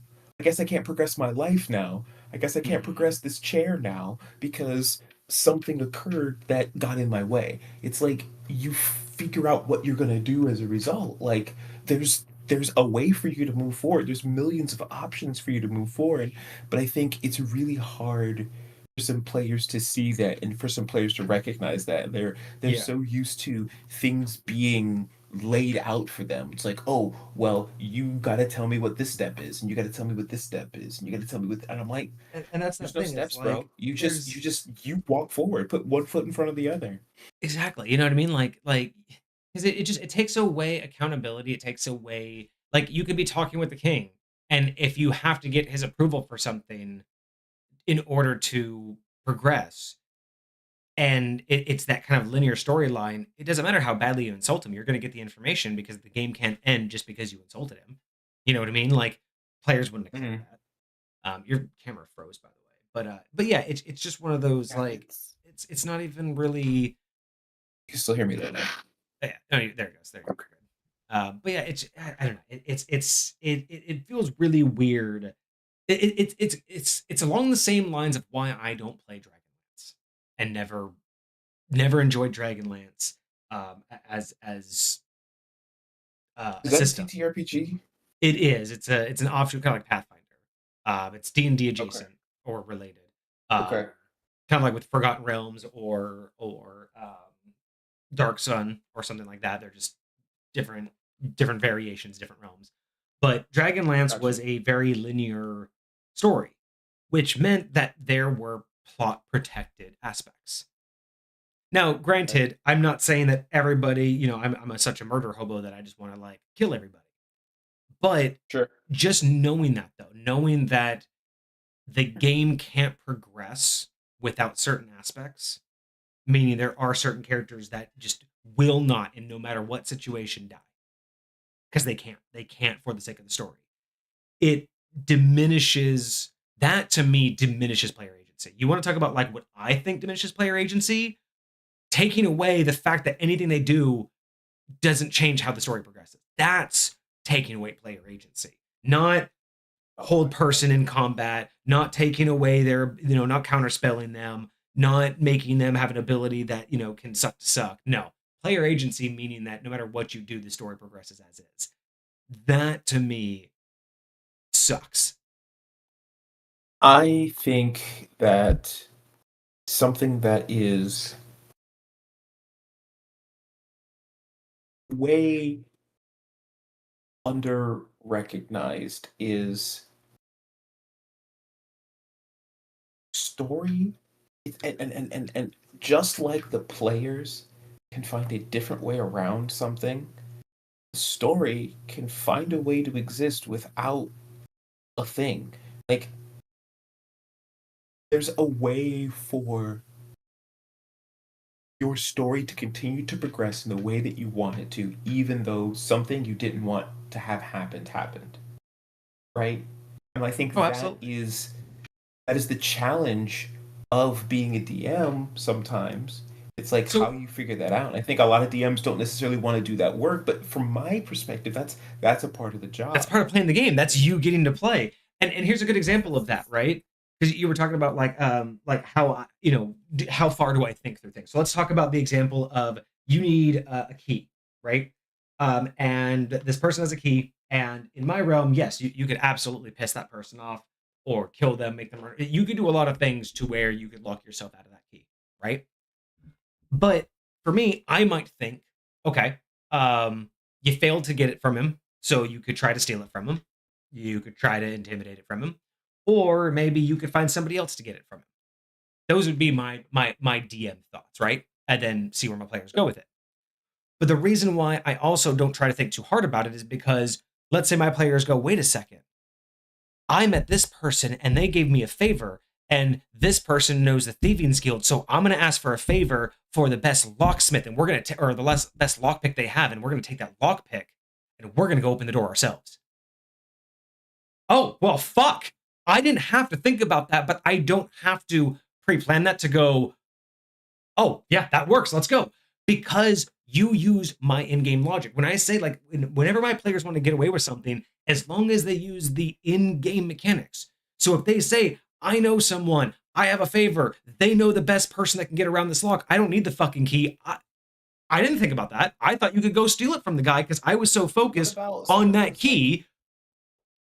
Or to, and so it's one of those things is where there and here's where I think a lot of DMs will kind of get frustrated is because they didn't think about those scenarios, because they didn't necessarily prepare for those scenarios. They're like, okay, I don't necessarily know how to facilitate that, so I'm just not gonna allow it, right? Because like for Mhm. instance, like my initial thought on that was, "Well, why do I need the key at all? Why do I need to get through this door? Why can't I find another way?" Right? A door is only one side of four walls or six walls, depending on how you're looking at it, right? But like, what if you get melded into stone? What if you find someone that can burrow? What if you find Yep. literally another way into And this that's my location? thing is Like, I don't want to you lock can my figure out how to players. teleport. Like, Yeah, I don't want to lock my players into only one solution. I want them to find, like, now there are some DMs out there who plan things without a solution and they just wait for the players to be clever enough. I don't like that. I don't mind my players thinking of something I didn't. But relying on them to find a solution that doesn't exist is one of those techniques I, as a DM, do not that's suggest. what I do. Because like that's kind of what I was describing to you earlier. Is basically that's not something that I, as a DM, would suggest do. Give me an example of what you're talking about. Like, I'm not going to create a solution because, for the instance, like the entire idea of the getting this item from the auction, like. Mm-hmm.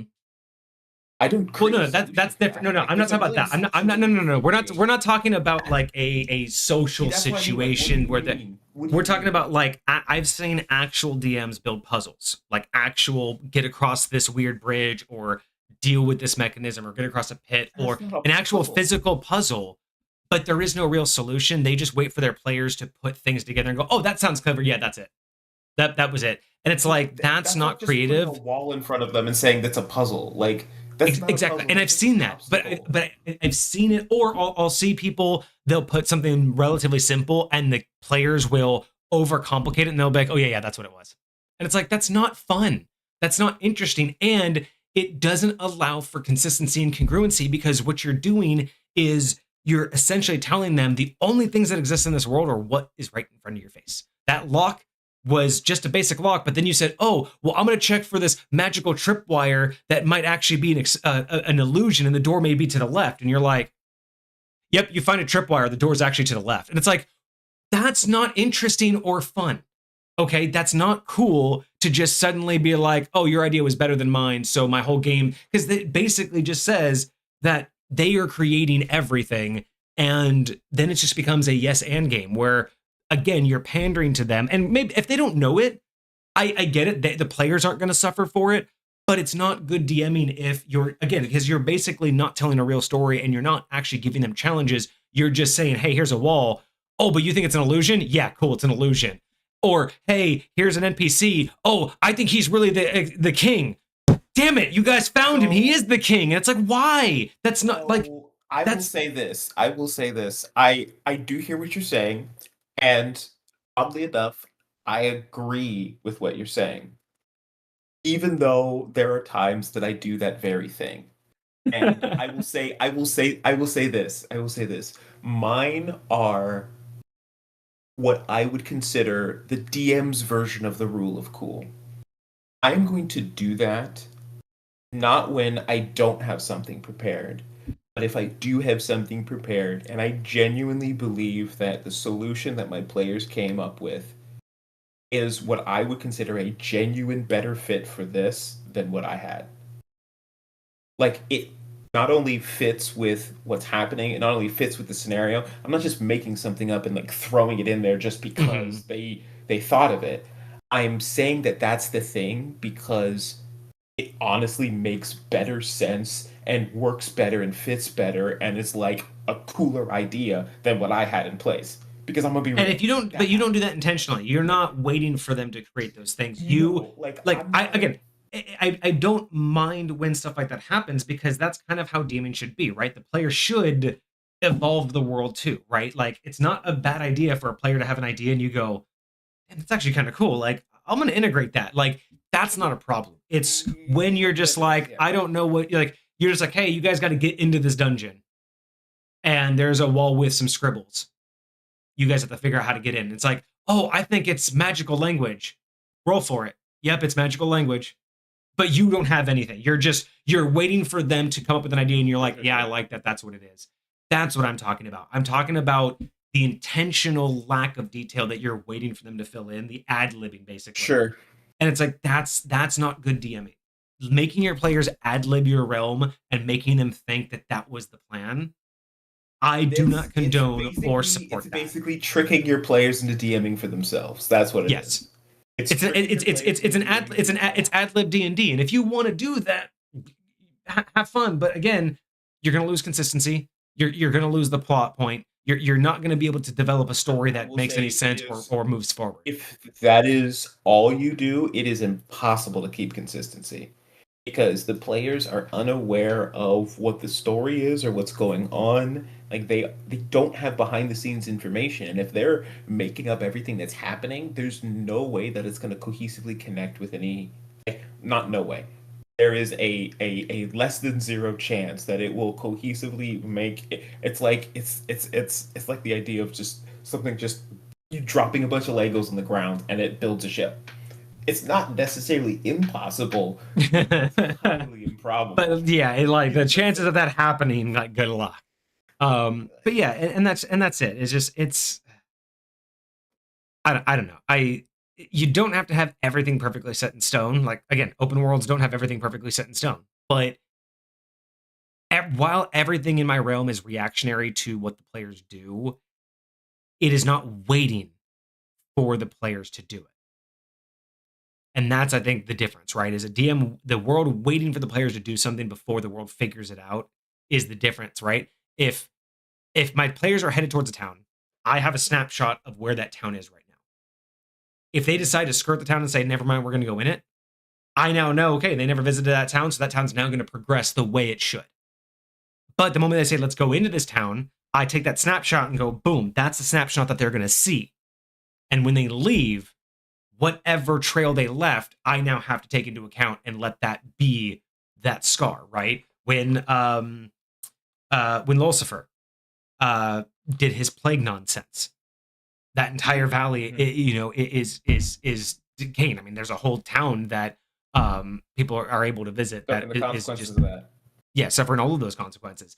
The massacre that y'all did at the docks, the docks are still like not doing well because of that. Like it just, and it's subtle. It's not like craziness, but like guard activity is up, morale is down, emotions are down. Like, yeah, it's that warehouse is still closed. That warehouse is basically just like condemned because of that massacre that y'all did. So it's like shit like that. It's small. It's something that made the news, but it's not necessarily something that went worldwide. You know what I'm saying? Exactly. It's local. It's a local issue. It is definitely, people got scared because that had never happened like that. Tragedy. And so, yeah, people are, and the crazy part is like the worst part, no one knows who did it. Because of the way that you guys got out of there, they know who was the target. But no, and on top of that, it was like suspected because they couldn't prove it, but it was suspected cartel business. These like assassins that are going around or something like that. Well, and it was also suspected cartel business because y'all didn't really rob them of the stuff that was on top. You guys robbed them of their secret cargo. So it was suspected that they were cartel members that secretly got massacred in their town. So who's going to come questioning the town folk? They've basically been waiting for someone to come knocking this entire time. It's been years, but it's still just an unease. It's just that happened here. And it could always happen. And that condemned building, I think it's officially 3 years in the future now. That building is just a sign of that tragedy. But realistically, like if you just go through there, it's not like anyone's going to be talking about it, but it's just that little mark that I have, that little thing that I have to remember that you guys did. You know what's going to be hilarious? What if the next time Dobbs shows up there, it's before that ever happened? Could be. Because, Dov never saw the condemned building, so you'd have to go... From Dobbs' perspective, especially because he doesn't know how he's traveling, it could feel like it was after, so he could look at it and be like, oh, everything's fine. You didn't have me. Right. Yep. Everything is perfectly great. And I'm like, you have no freaking idea, bro. You have no idea. Oh, yeah. Y'all, were you there during the church incident up in the hills? Or were you still with Ness when you all went into the church? You guys are traveling over. Yeah. So that whole shenanigans, because you all reported it when you guys went to the next town. That whole church is now, well, I say boarded up, it's metaled up. It's been completely encased. All of those, like the collapsed roof is now basically completely boarded up. The cellar door that you guys tried to get into has been reinforced. The main doors that you busted open have been doubled down now. Because basically, I'm surprised they didn't put those like ceiling scrolls on the freaking walls and everything. They did. They basically wanted to keep whatever's in there. They don't want it to come out. But y'all's report made them realize that it kept decaying, and they were like, "No, let's shut that place down for good." So like, but again, it's on that beast. And that's my thing is like that's what I really enjoy is none of that was planned. Those things were there Yeah. and they would have continued to exist. That that warehouse would still be in existence, that church would still be a danger to anybody passing by. All of these things would still be just regular things, but it wasn't until the players touched it that it metamorphosized into what it is now. And that's just kind of how I run things, right? Is most situations kind of like with combat. Most situations, I know even just random encounters. I plan out like if you just random encounter some bandits, well, I know why they're there. I know what they're trying to do. I know their morale level. I know who they're working for. If they're just there for food, or if they're actually like getting paid, or if they're under a spell. All of those things come into play for me because how it ends will depend. If you kill them all, if you let them go, if they win the fight, it's all going to depend on what actions they take. And I'm sure it comes with experience, but like it is very challenging for me to remember that all of those things have an effect. Because like there will They be can. tracks They that don't. They there will be can tracks have that an my effect. mind goes down. Right, they can, but like even just remembering to take that into consideration, like remembering that like oh, like if some one of the things that would have affected them if they occur, and I'm just like oh yeah, I totally forgot that that would have a huge impact on this. Like that, I feel like that's happened to me before. It's like, oh yeah, yeah, no, these guards were totally over here. And so like, no, no. When it comes to like locations, like people, like I feel like that's a lot easier because it's like, okay, where is this Generalizations are a lot person? easier. Why is this person here? Like, great, all right. But if it was like, oh, the king said that he only had X amount of money, and you realize that your reward was this amount of money, and these people over here are supposed to be getting paid this amount of money. Now, for me, inconsistencies like that occur are an opportunity for me to just go, I fucked up, but let's use it. Yes, you do notice that inconsistency. Why do you think that is? And that's And not a terrible thing. Again, I that's not terrible and I because not know everybody can pre-plan everything. That's not terrible as long as it's not your standard mode of practice. It's okay to here's the deal.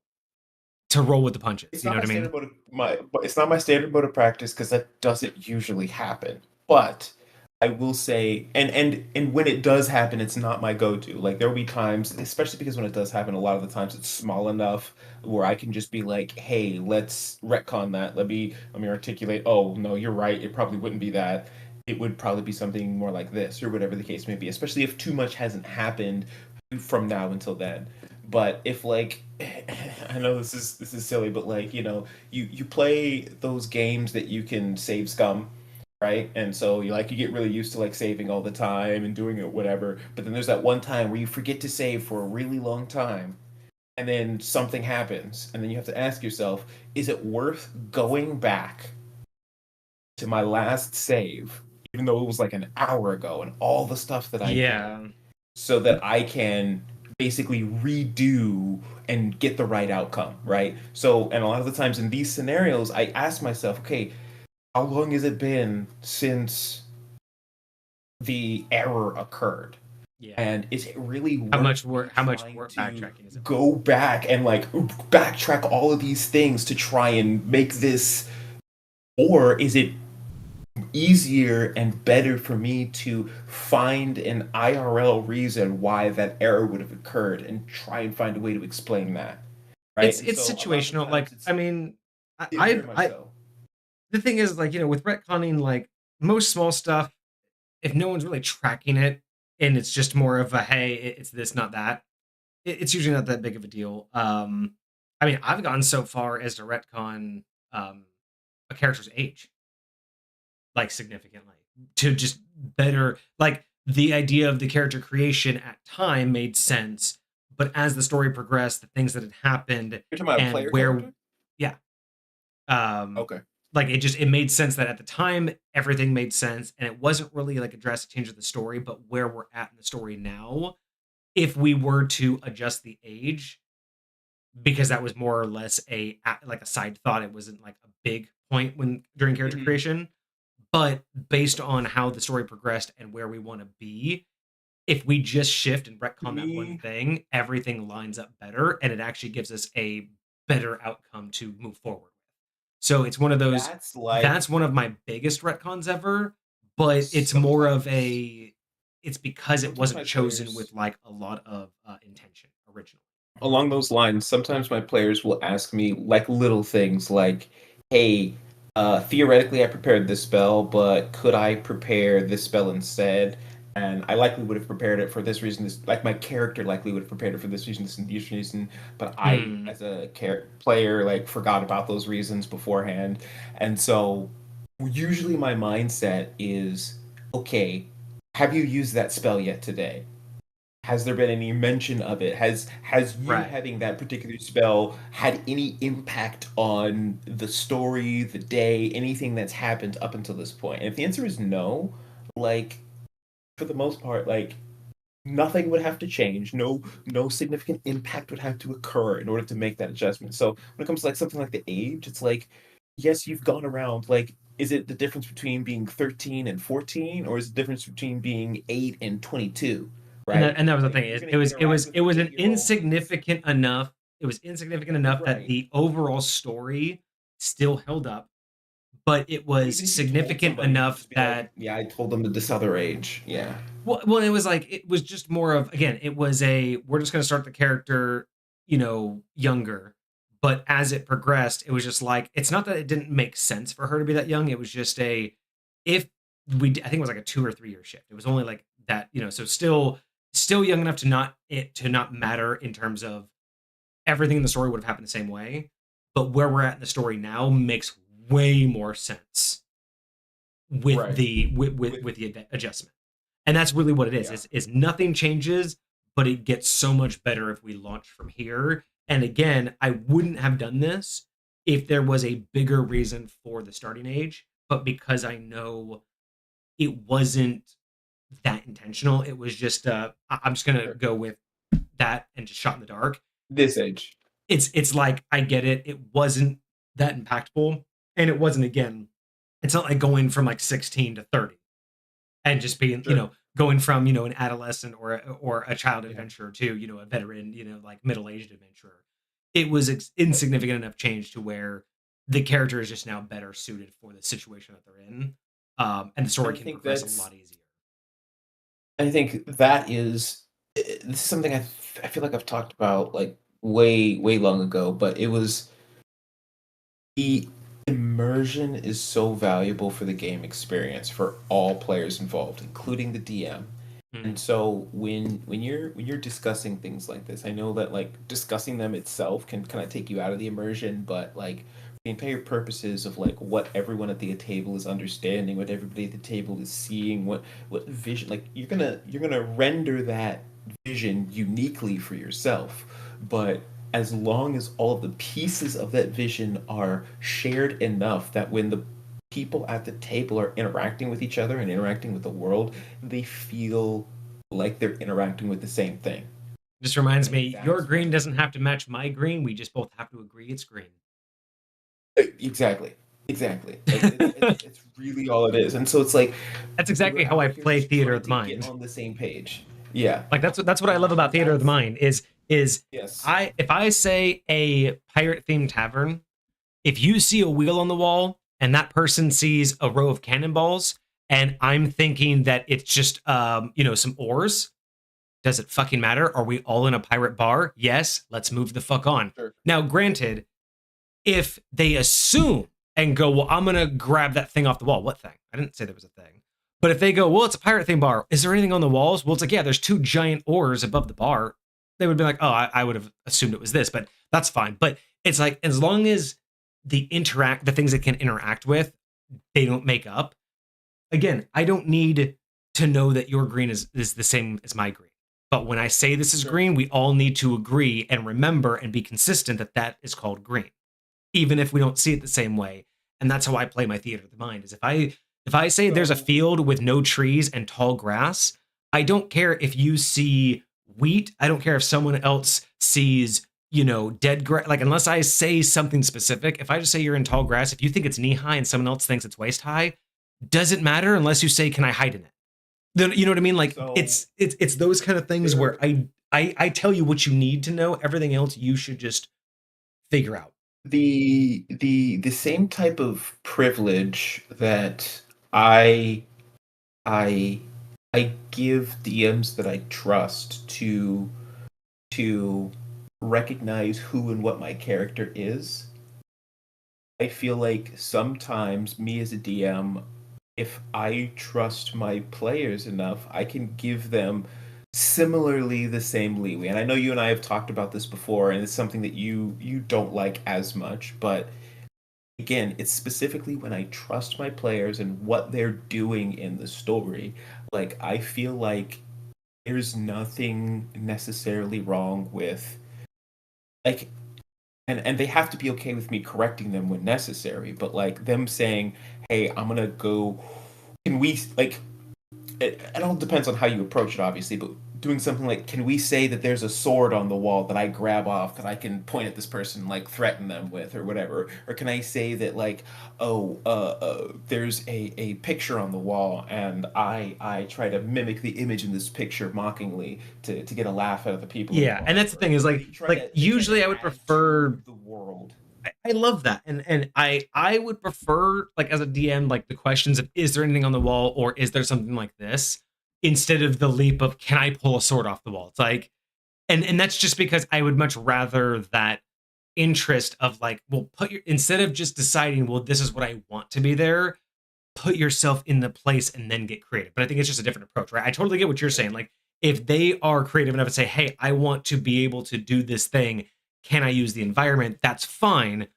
But in my opinion, I would prefer to establish the idea of, use what's there, don't ask for something to be there, right? Sure. So if you say, hey, is there anything on the wall I could grab and use as a weapon? I'd much prefer that than, is there a sword on the wall I can use as a weapon?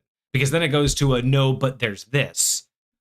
But instead of, is there anything on the wall, like, oh, well, there's pictures, there's an ore, and there's also, a torch that's not lit, that, like one of those, like, metal torches. Then you can decide which one is the best weapon at hand versus, So can I grab this one thing, and yet is it a yes or no? this is just my preference, because like if the more a player asks me an open-ended question, the more I have to come up with. The more they ask me a direct question, the more I can direct my focus on what the answer to that question is, so that I can like know the purpose of like what they're asking for, rather than trying to guess at what they're looking for. You know what I mean? So like say if you go into a shop and say, "Hey, what do you sell here?" Yes, I can give you like a flat list of everything they sell, but like what are you here for? Oh, I'm trying to find a sword, or I'm trying to find some armor. Okay, now I can tell you about the different types of armor that these people might have, right? Very similarly, it's like, "Hey, I'm looking to do X, Y, and Z. Either I want to make everybody out here laugh, or I want to threaten somebody. I want to do whatever. Like that's my ultimate intent. But like my character would probably go about it this way, using an item Yeah. like this, whatever the case. Like I'm fine with you, you know, uh, um, basically trying to walk me through what you're looking to do and how you're looking to do it, like what, because I understand like that's important for these characters. Like if there isn't like a thing that I would particularly use for this purpose, then I'm not going to do it, right? Like I'll find something else, or find a different way to do it, or whatever the case may be. But like if there is, like I feel like this feels like a good right moment to do this thing. And I if there's not a reason for me to say no, I'm inclined to say yes. Unless there's like, oh, this specifically is X, Y, and Z. So as much as I would love for you to be able to do that cool thing, it just doesn't work out for that being the case.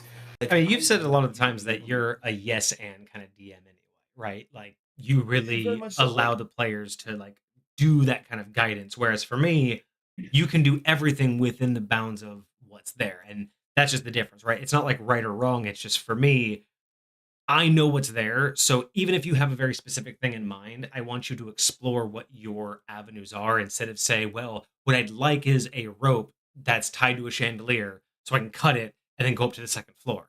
And it's like, to me, that's more taxing because I know what the room is. I know what's available. So explaining what you want to do means that I have to sit there and go, if that's not available, I don't want to have to sit there and think, how is that going to be possible?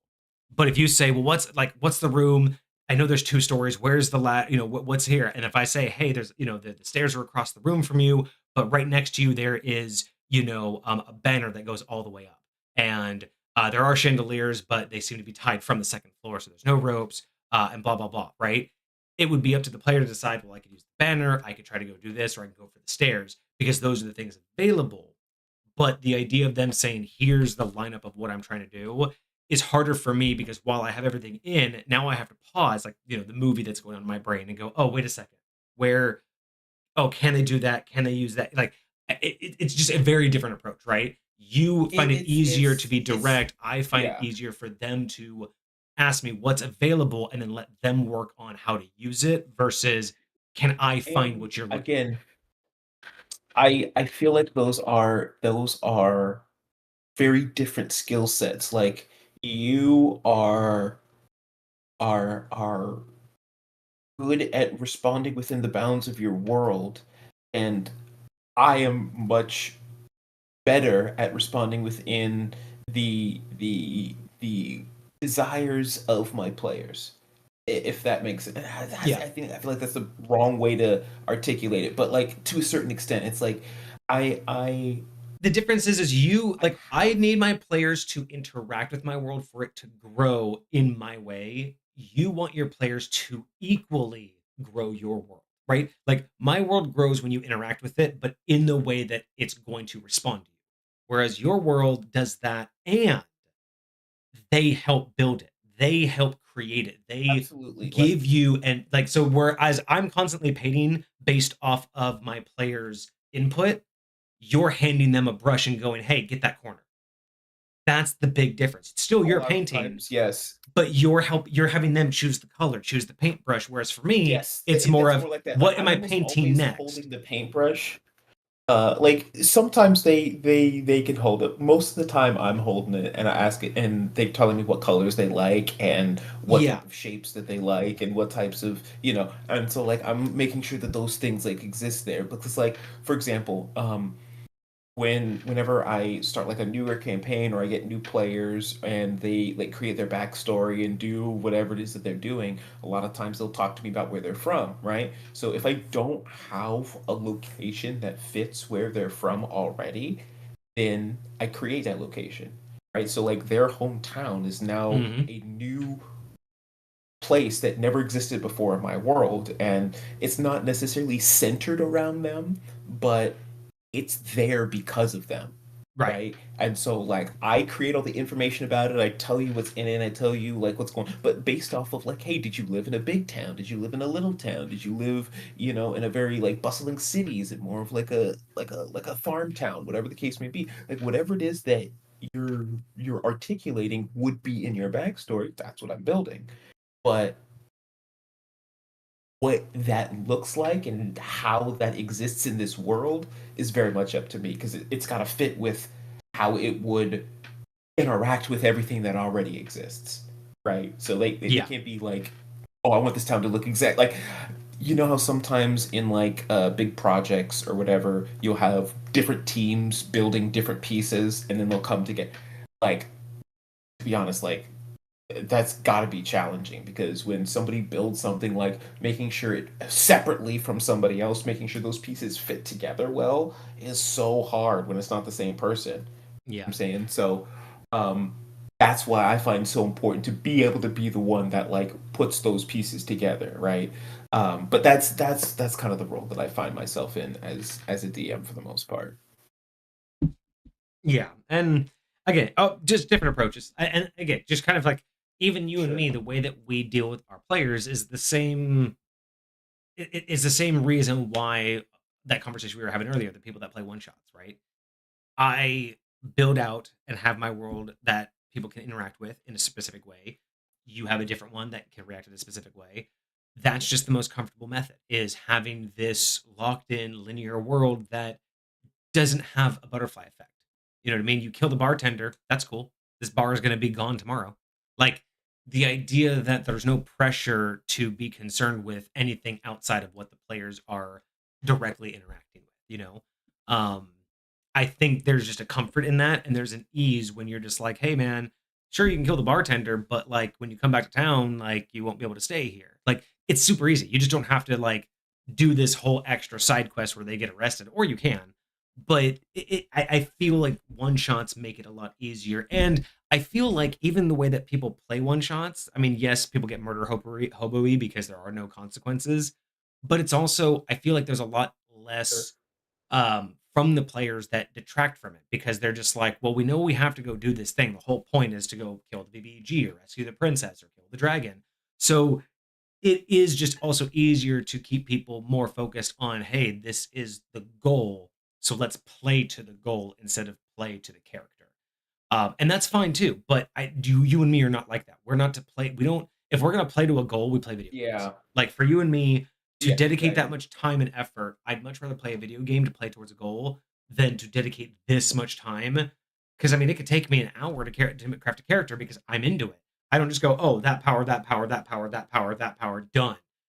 And again, that's just not how me. That's not how I want to play it. Sure. So when I get into a game, it's if there's no investment, I'd rather go play a video game. I'd rather not spend 5 hours doing what I could do in Marvel Rivals in 20 minutes. You know what I Yeah. mean? But yeah, I'd much rather provide a game that is unique and interactive based on who you play, how you play it, and what you do in the game. I mean, it's more role play than tabletop, realistically. Like I'm definitely less TT and more RPG for High Point. For sure. And that's why it's not Um, D&D anymore. It's functionally D&D mechanics, but it's not D&D. It and really it just so one of my other questions on my list kind of goes to what I would consider those two things merging, the TT and the RPG, which is basically other goals for combat. ah, Now, when it comes to being in combat I'm gonna step and, away but keep talking. I can hear you. making it, yeah, making it feel like it's not just every time we roll initiative, I'm gonna hit something till it dies, right? Like, I don't necessarily want it to feel like that. You know what I mean? Like, I don't want it to feel like that monotonous, and I would love for it to feel like there are other things that people are working towards or trying to achieve, or like, just make some more dynamicism, like, involved in what the players are actually doing. And so it's the idea, like, for me, I want it to be organic. Like, I want that new option to, like, be um like, to feel realistic, to feel Oh yeah, like this is actually one of my favorite like it topics. actually makes sense. and This is and one of my and favorite things to do in combat. but it's like, is it necessarily something that, okay, I've made a plan for this ahead of time already. I know that this combat needs to end in something else. Or because, like, there'll be times where, like, I'll have them roll initiative for things that aren't combat, like if they're trying to, like, run away from something, or if something just needs to be turn based because I need to know Hmm. exactly where they are when something happens so that I can trigger it, whatever the case may be. So, but, Which is like, totally fine. when it comes to, like, which comes to, like, actual combat, like interacting and, like, fighting other characters, like, when when do you actually, or how do you actually make those things feel organic and a part of the plot, but at the same time not necessarily, like, does it have to be something that I'm playing ahead of time? All right, today, in today's session, we're gonna have No, these two it has combats, and it to both of the me. combats are gonna be. It's like before, right? It's kind of like what we were talking about with like the auction. I I plan what is known from the perspective of what's going to happen, right? So if there's going to be a combat, I don't know how it's going to turn out, but I understand who's going into it and what perspective they have. And for me, in High Point, the whole thing that I stress is that death is always an option, right? Especially in combat. Mhm. It has to be an option. You have to choose to take a life. It can't be the default. Otherwise, it just doesn't make any sense. It doesn't have any bearing. And in a game where most people believe death is the end, it kind of ruins it. So the way that I try my best to instill this and to encourage it is those things I was talking about when I build out an encounter. Everything from a random encounter up to a planned boss fight. I put some effort, and this just the level of effort depends on how quick it is, but there's always some level of effort of understanding motive. Because to me, fighting to the death is not a good, consistent motive. Because the only things that do that are wild animals. No one consistently fights to the death for the sake of fighting to the death. So it's too easy. A lot of animals will run away. Yeah, so it's too easy to have combat where it just goes to the death, you loot the bodies, and you walk away, right? When you don't think about consequences, who's going to clean them up, leaving a trail behind, whatever. But regardless of all of that, when I think of motive, right? When I think of, even if you just roll for a random encounter and it's bandits, I just quickly do a snapshot of where are you? Okay, you're just outside of a small town. Okay, you're not in some thick woods, so they probably don't live in the woods. They probably live in town. Cool. So it's a small town bandit. They're probably hungry. They're not going to fight to the death to get some fucking bread. If they win, they're just going to get you to a point to where they can take your bread and leave. Or they're just, if they get to a point, they're going to run away. And that's basically all I do. And then I just kind of go, okay, I give a generalized morale and then start the battle from that perspective of they are here with an idea. Now, if you talk about like ways to end combat. So running away, surrendering should always be an option for both sides. But to think about planned out options, I don't necessarily plan them, but if the motive is to capture, then they're not going to kill the party. They're just going to fight enough to get the party to surrender or knock them out. If they're there to steal something, they're just going to focus on getting the item, and that's going to be their motivation. They'll stop once they get it, whether that's knocking you out, whether that's stealing it mid-combat. It could be a distraction. You get halfway through the combat, and then you pull the arrogant move of, well, that should be long enough. You won't have time now. And then they just leave. Like, what do you mean we won't have time now? So yeah, distractions, capture, theft, delay, just delaying them, just sending someone there to delay them. And, you could have this weird combat where you roll initiative and you're against all of these archers, but by the time you clear half the distance, they're gone because all they wanted to do was delay you. You know what I mean? There's so many ways to do this. Maybe it could be interrogation. Maybe it could be intimidation. Sometimes it can be to the death, but when I develop a encounter, if it's not with a wild beast that's protecting its young or is ravenous because it's hungry, most of the things that attack you are not fighting to the death because there's no reason to, right? Like, it's unnecessary. You're not at war. Bandits fight to get your money or to get bread. If they're bandits, unless it's on the rare chance that they're traveling bandits, and think about the logistics of that, traveling bandits, meaning they spend shit tons of money to constantly be on the move to steal money. Most bandits are localized. Why would bandits leave bodies? Do you really think successful bandits are leaving dozens of dead bodies? No. Why do adventurers come across a broken wagon that's been abandoned? It's because the bandits chased them off, took what they wanted, and left. You go kill them, and then you leave the bodies. But they don't do that. So this idea that every combat you have is to the death, that's the players thinking. The players are fighting to the death because in their mind, evil should die. But from the NPC's point of view, they just want your cash. They just want food. Okay. Maybe they have an ulterior motive. In that scenario, is it like the bandits come and they hold you up? Yes, they just want your bread, or yes, they just want your valuables and to roll out and to get out of there, right? They don't necessarily want to kill you. But the players, on the other hand, their goal is just to defend themselves, right? So if that's all they're doing, then they might kill some of the bandits, but when that happens, the rest of the bandits will run away, so they repel the bandits. But again, for me, yes, that is other than to the death, but it's still just combat, as in hit them until they're dead. Or hit them until the combat stops. I'm looking until combat stops, right? But like it's like an additional intent or like a goal. It's like I tried to do so. I gave them like a little test thing where basically I was like, hey, your goal is to steal this book, and your goal is to steal this book without killing any of them. Okay. That was all I said, right? And so, however you want to do it, go for it. Like, I don't care if they see you or if they know you took it or whatever the case may be. I just want you to get the book, and if possible, nobody die. But if people die, like, whatever. You know, it was just like you get extra points if nobody dies type deal.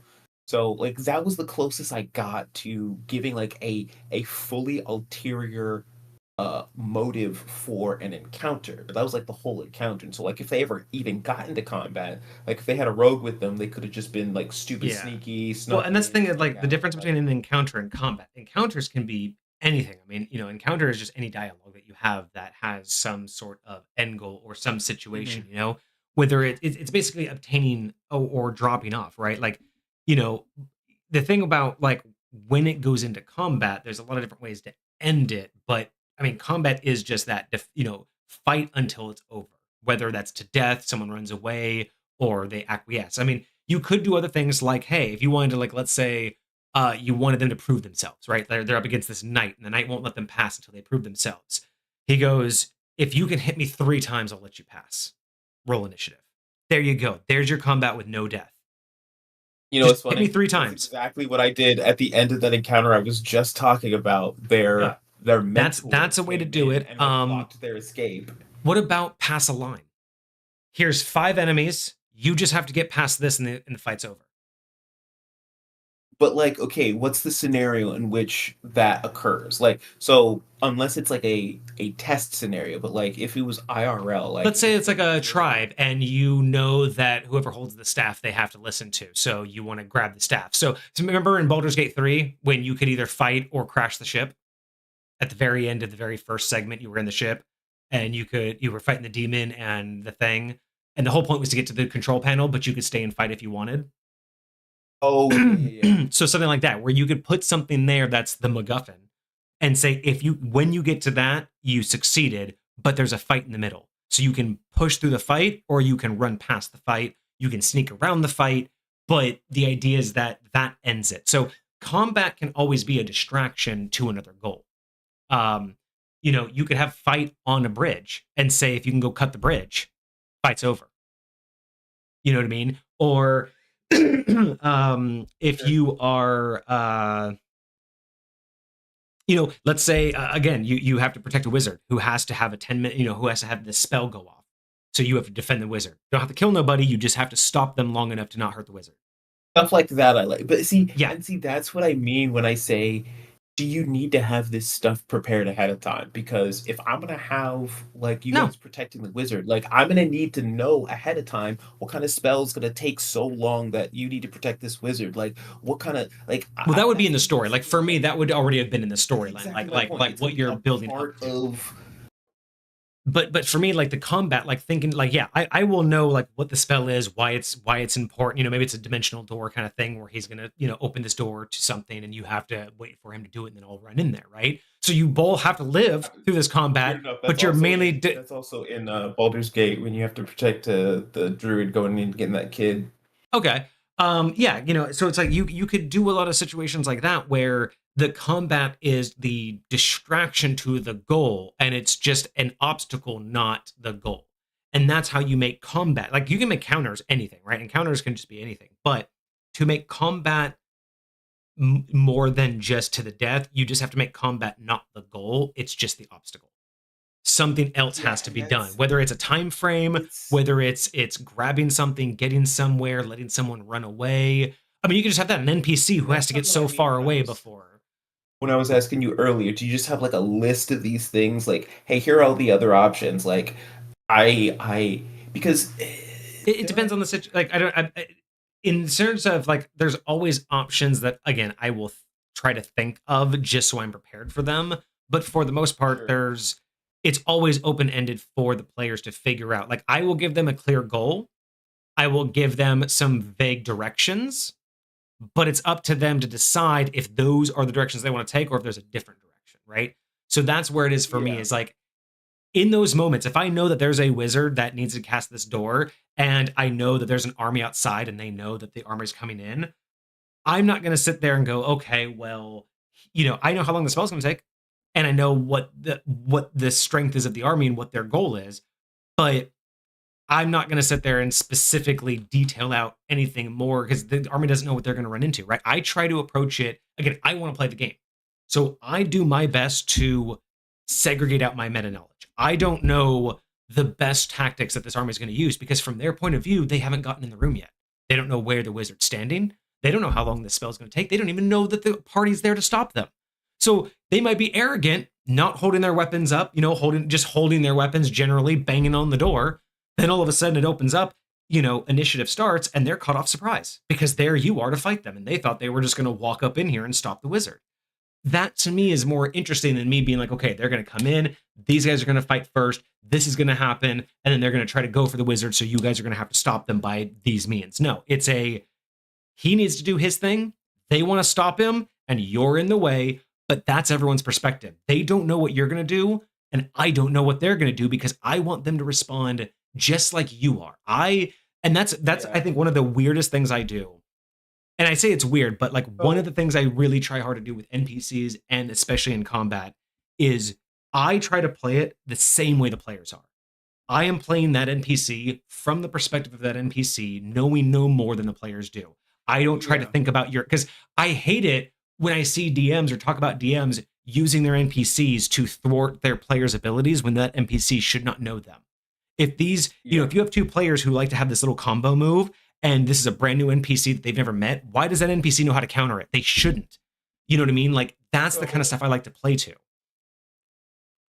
When I feel like a lot of the struggle that I have is because what I'm basically hearing is like you kind of wait for it to happen organically. Wait for an opportunity where this arises itself to lead to a scenario where another option is possible. Yes. And it's a fair assessment. I feel like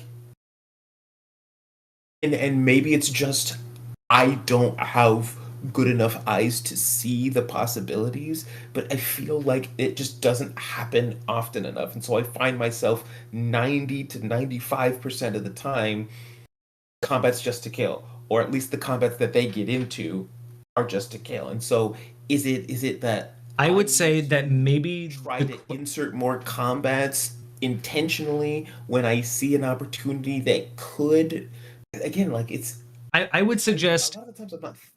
I would suggest start asking yourself when you're designing combat. Like, ask yourself, well, why am I designing this combat? Design it. I just let it happen. But I designed it. I don't intentionally do anything. Okay, but when combat happens, though, ask yourself like before, why is this combat happening?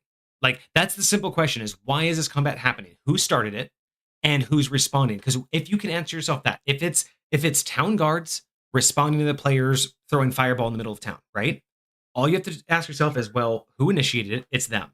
Who's responding? Town guards. Well, what's the point of the town guard? To stop chaos and stop people from getting hurt. Do they need to kill these players? No.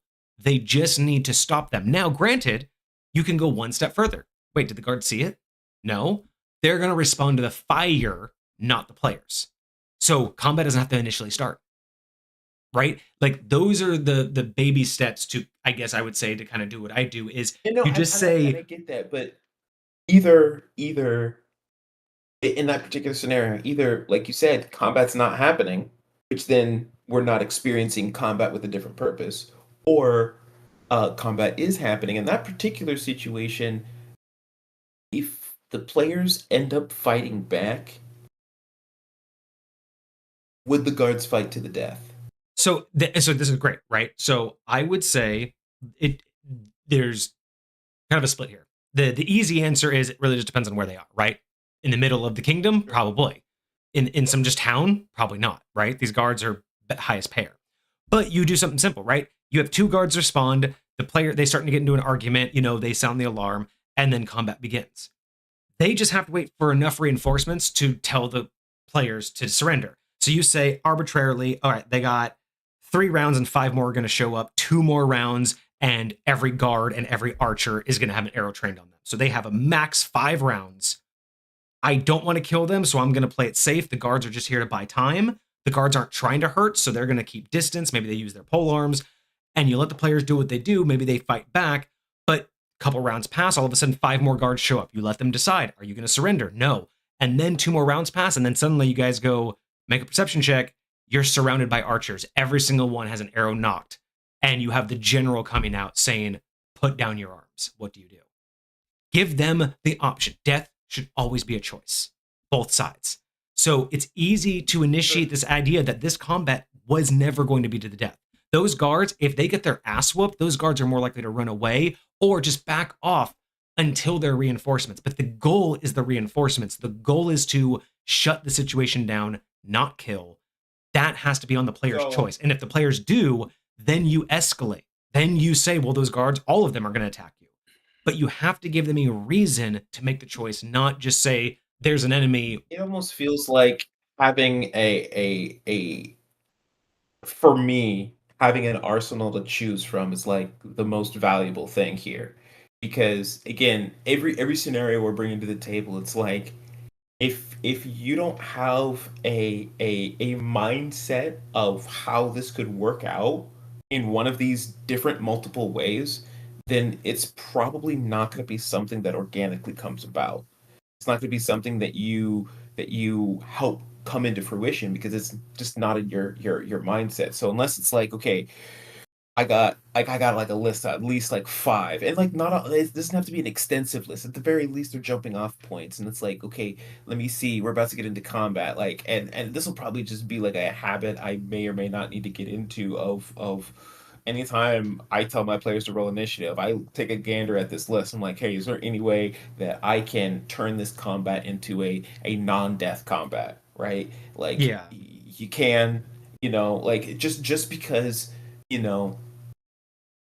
Well, and again, I guess it just depends on what you mean by just turning combat into non-death. Because again, a non-death combat just means that one side has to exactly like make the we choice just to walked out kill. 2 seconds ago with the guards. Yeah. Exactly like what we just walked out with 2 seconds ago with the guards, talking about how when the guards initially show up, like when the players decide we're gonna fight back, we're gonna turn this into combat, and we're gonna roll initiative. At that moment in time, I, as the DM, have to decide whether there's going to be 10 guards right now. This is all the guards, and they're fighting right now, and that's all there is. Or if I'm doing that thing. Now, granted, I can do that as the combat evolves. Like there's elements of like flexibility, and like I can recognize that like partial way through. But being able to say, okay, that's how I'm going to approach this particular combat instead of they fight, they kill, they leave. Yeah. Right? Like it's my job to bring that to the table. So being able to make sure that happens, or make sure that's in my mind to do, is it's got to be there, or it's got to be triggered somehow. It's got to be. I mean, because right now the instinct is just go with the flow, right? And the majority of the flow is well, and you can also treat it as a fight to the death until it's death time. So, for instance, let them have that guard. Let's say you just happen to find yourself in a situation. You're like, oh, fuck, there's 10 guards. Wow, we're halfway through this battle. I fucked up. So here's what you can do. They get to a stage where, because, hey, just taking someone down to 0 hit points, again, doesn't have to mean they're dead. You could just say they're unconscious, they're dropping. But you can also just the goal of like throughout all of combat. Like the goal throughout all of combat. Like, so the players' minds are on something other than death while they're fighting. Like that's kind of my mindset, because I totally get that. Like, yes, like at the point of death, like either the bad guy's death or the player's death, you can cut, shift the focus. But the thing is like the only way to shift the player's mindset is to always let them know that death needs to be a choice, not the guarantee, not the default. Because if they're just going to start the fight, and if they're just choosing we're fighting these guards because we want them dead, that's not on you. That's just either A, they don't know they have a choice, or they're just murder hobos.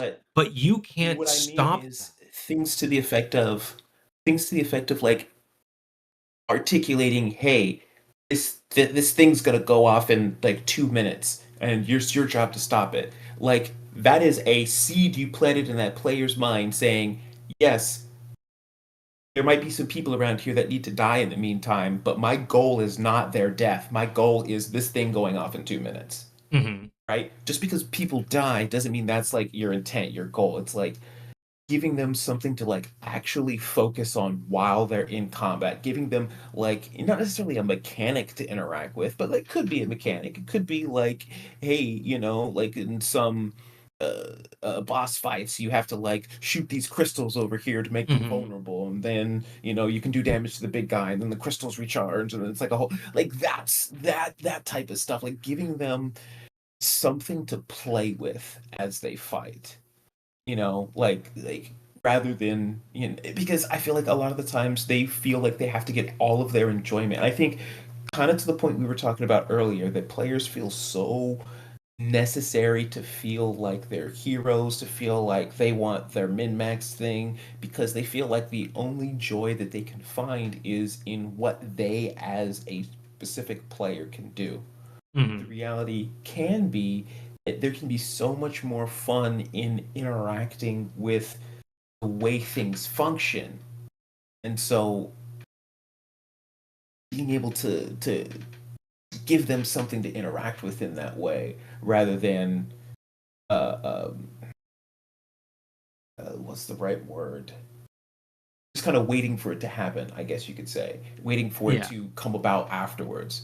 Um, but I definitely agree. I think that Because again, I think the problem is, it's like, yeah, it's know like that to try to. I think maybe the problem that you're running into is you're talking about the times that they organically initiate combat, but when that happens is when you want to instill this alternative. But that's, I think, kind of a contradictory thing. Is I'm not saying that you have to always pre-plan it, but the story should be, providing the context that you need for those ulteriors. But if they're initiating but that's what that was my initial random question. Yeah, exactly. combats, yeah, because if they're initiating random combats So outside of the context of the that's story having consequences, if they just want to kill to that was kill, what you brought up was the random combats, but my initial question was just any combat that happens. Like when I was originally talking about like, do I need to pre-plan all of these things? Like, do I need to make sure that like, okay, they're gonna come into this particular battle. Like this is gonna be a I battle mean, with the that's up to king. you, And man. it's gonna Like, be set like up and it, like it depends on if you need the yes, pre-planning. Because it's up to you, but like for me, the context of the situation is all I need, right? Like we talked about the auction thing. All I need to know is who's going to be there, what their intentions are, and that's all I need. Because when the players come in, I know who's there, what their mindset is. So whatever the players do, I know how they are going to react to it. But that context is going to lead into what options and what resources there are and why there's combat and what choices there are to start that combat. And that should all lead into, well, why are we having this combat? Because if the player says, well, I just want to kill this guy to kill this guy, it doesn't matter how much context I gave. They're just there to murder. But if all the context is there for them to realize, oh, if I kill this guy, steal his outfit, then I'll be able to be the guy on stage and I'll be right next to the object. That's the line of thinking that kind of is this idea of all the context should provide why the combat's happening and what the alternatives are. Again, the guard situation. I mean, I didn't pre-plan that. I gave you that right yeah. off the top of my head because that's exactly how I would have done it. If someone threw a fireball, the instant questions in my mind are, well, what guards did they see it? Are they going to fight back? That's And what I then what's brought the up guard's is goal?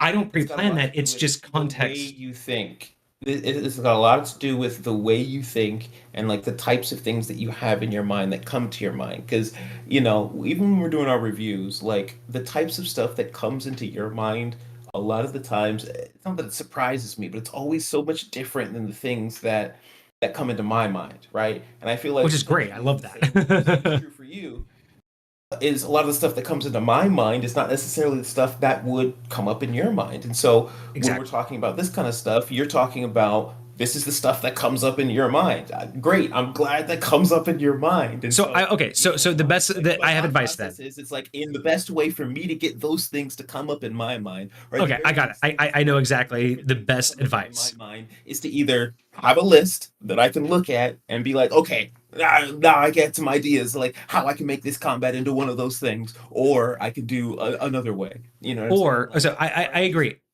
If you did any kind of pre-planning a list, all of that would be good for you, especially if you wrote it in like Discord and you could just like you could have like almost like a bot where you could just tell it, here's the situation, find me one of the like, and just kind of like have a whole bunch of situations, but categorize them in such a way where you could just like pull up your app, like tell it, here's a situation, and it kind of give you like the best solutions.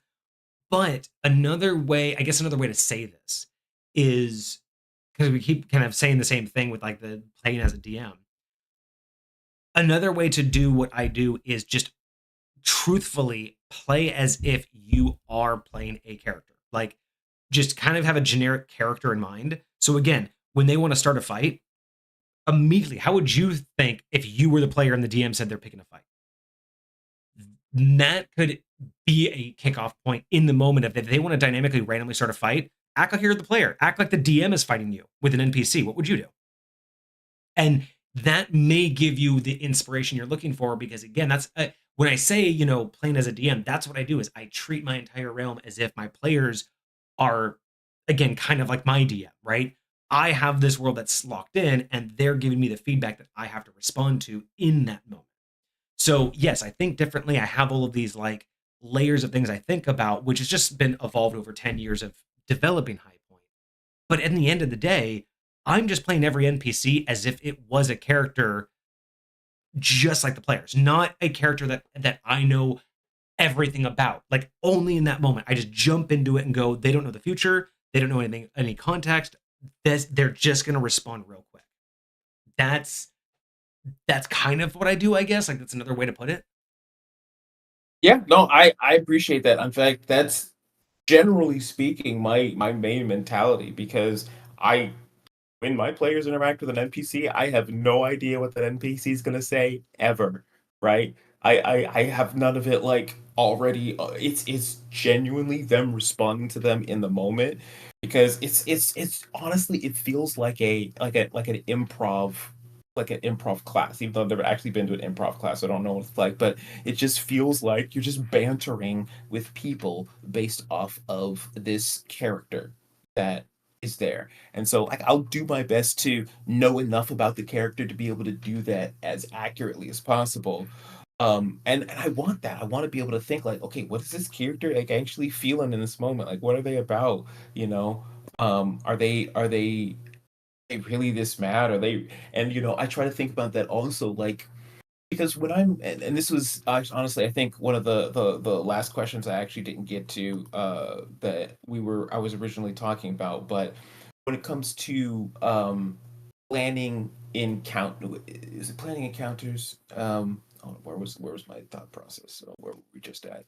Um, no, but I want it to feel as real and organic and as natural as possible. And so when I'm thinking about what this character would do, who they would be, like where they came from, like it even affects like if you're an animal, you're just an animal, you're just going to attack. But if you're a human who has, or not a human, but like a humanoid that has like the cognitive ability to like think and strategize, like I might go for your backline instead of your barbarian, right? Because that would Yeah. make more sense, right? If I'm more suited to fight. So like being able to like think strategically is going to be another way that you think that's very unique depending upon the creature that you're fighting. And very similarly, why they're fighting is going to be the same thing. It's like, hey, if you hit my girlfriend, depending on how much I like my girlfriend, I could care or I could not care, right? But if you're trying to like destroy my life's work, like maybe I'm going to be way more willing to take this fight seriously than if it were just, Oh, exactly. oh, you spilled my beer. And that's the thing too, is But like, again, that's why I just said, like, yeah, for me it's all about the context, right? Because yeah, if you're fighting a wizard and you steal like his spell book or you steal a scroll, he's going to be less likely to um hit you with AoE attacks because he doesn't want to damage the item, right? His whole goal is valid, not killing you, it's very valid. protecting that item. But if you destroy that item in front of him, oh, it's might as well be scorched earth. You just destroyed everything. Why does he care? He has nothing left to lose. So that's that context, is if you've taken away everything and they have nothing left to lose, they're going to go berserk mode. But if you're holding on to the thing they care about, they're going to pull their punches. All they want is to get it back. So you can have a whole conflict where it's kind of like a keep away, and until they finally resolve the fact that they just, they're not here to fight. They just want to do that. And you can do that through dialogue, through actions. I think a lot of the times too is dialogue is misrepresented in combat, right? Like you could have a cocky person, or you could have one that's constantly pleading to stop the fight. You could have one that's just yelling for help, right? There's all of these layers of making the players realize that this does not need to happen. I think a lot of the times when combat starts and it's just, okay, well, it's combat, so therefore on your turn, take your actions and the enemies take their actions.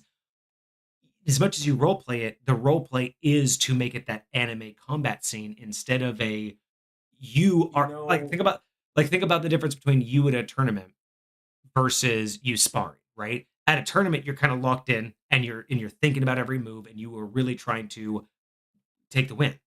But when you're sparring, there's a little bit of a casualness to it, and there's a little bit more opportunity for banter. There's a little bit more opportunity to really like talk it, not talk it through, but like the idea that you could de-escalate or escalate based off of what you say. Yeah. And always, most people use dialogue in combat just to intimidate or just to antagonize.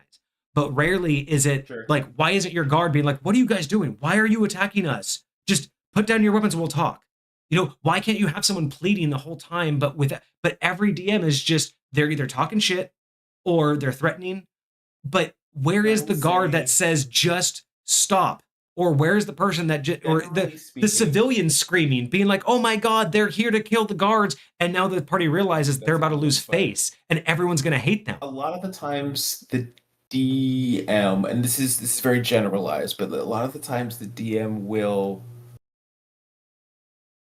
want to, again, portray themselves as tough, and by themselves I mean like all of their NPCs and stuff. And so because they want to have this persona like, my NPCs aren't pushovers, my NPCs aren't meant to be trifled with, a lot of the times when they try to parlay or do these other things, the DM's instinct is to be like, oh, you gotta roll an intimidation check, or you gotta roll a and it's dumb. Oh, you gotta get this high to be able to get one over on a guard or something like. And so like a lot of the times I feel like players don't go down that route just because they think that it's futile. It's a futile effort, right? Yeah, and that's I think a lot of the times, again, lazy DMs don't take things into account. Like if you have the background of like a city guard, I'm not going to make you roll when you're talking to guards. Why?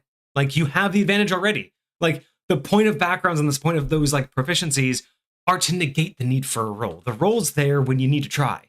You know what I mean? Like there are some things that you shouldn't need to try to talk to another town guard as a town guard. You just do it. You know what I mean? Like we're vets. We don't have to try to talk to another vet. We can just go, oh, what was your MOS? And that's it. Conversation started. Like it's those kind of things where you don't need to always roll. But that's where I feel like, yeah, with DMing, you have to make the players aware of what the other options are, even if there's not a lot of them, right? So in situations where they just want to start combat, again, sometimes it's just reminding them of consequences.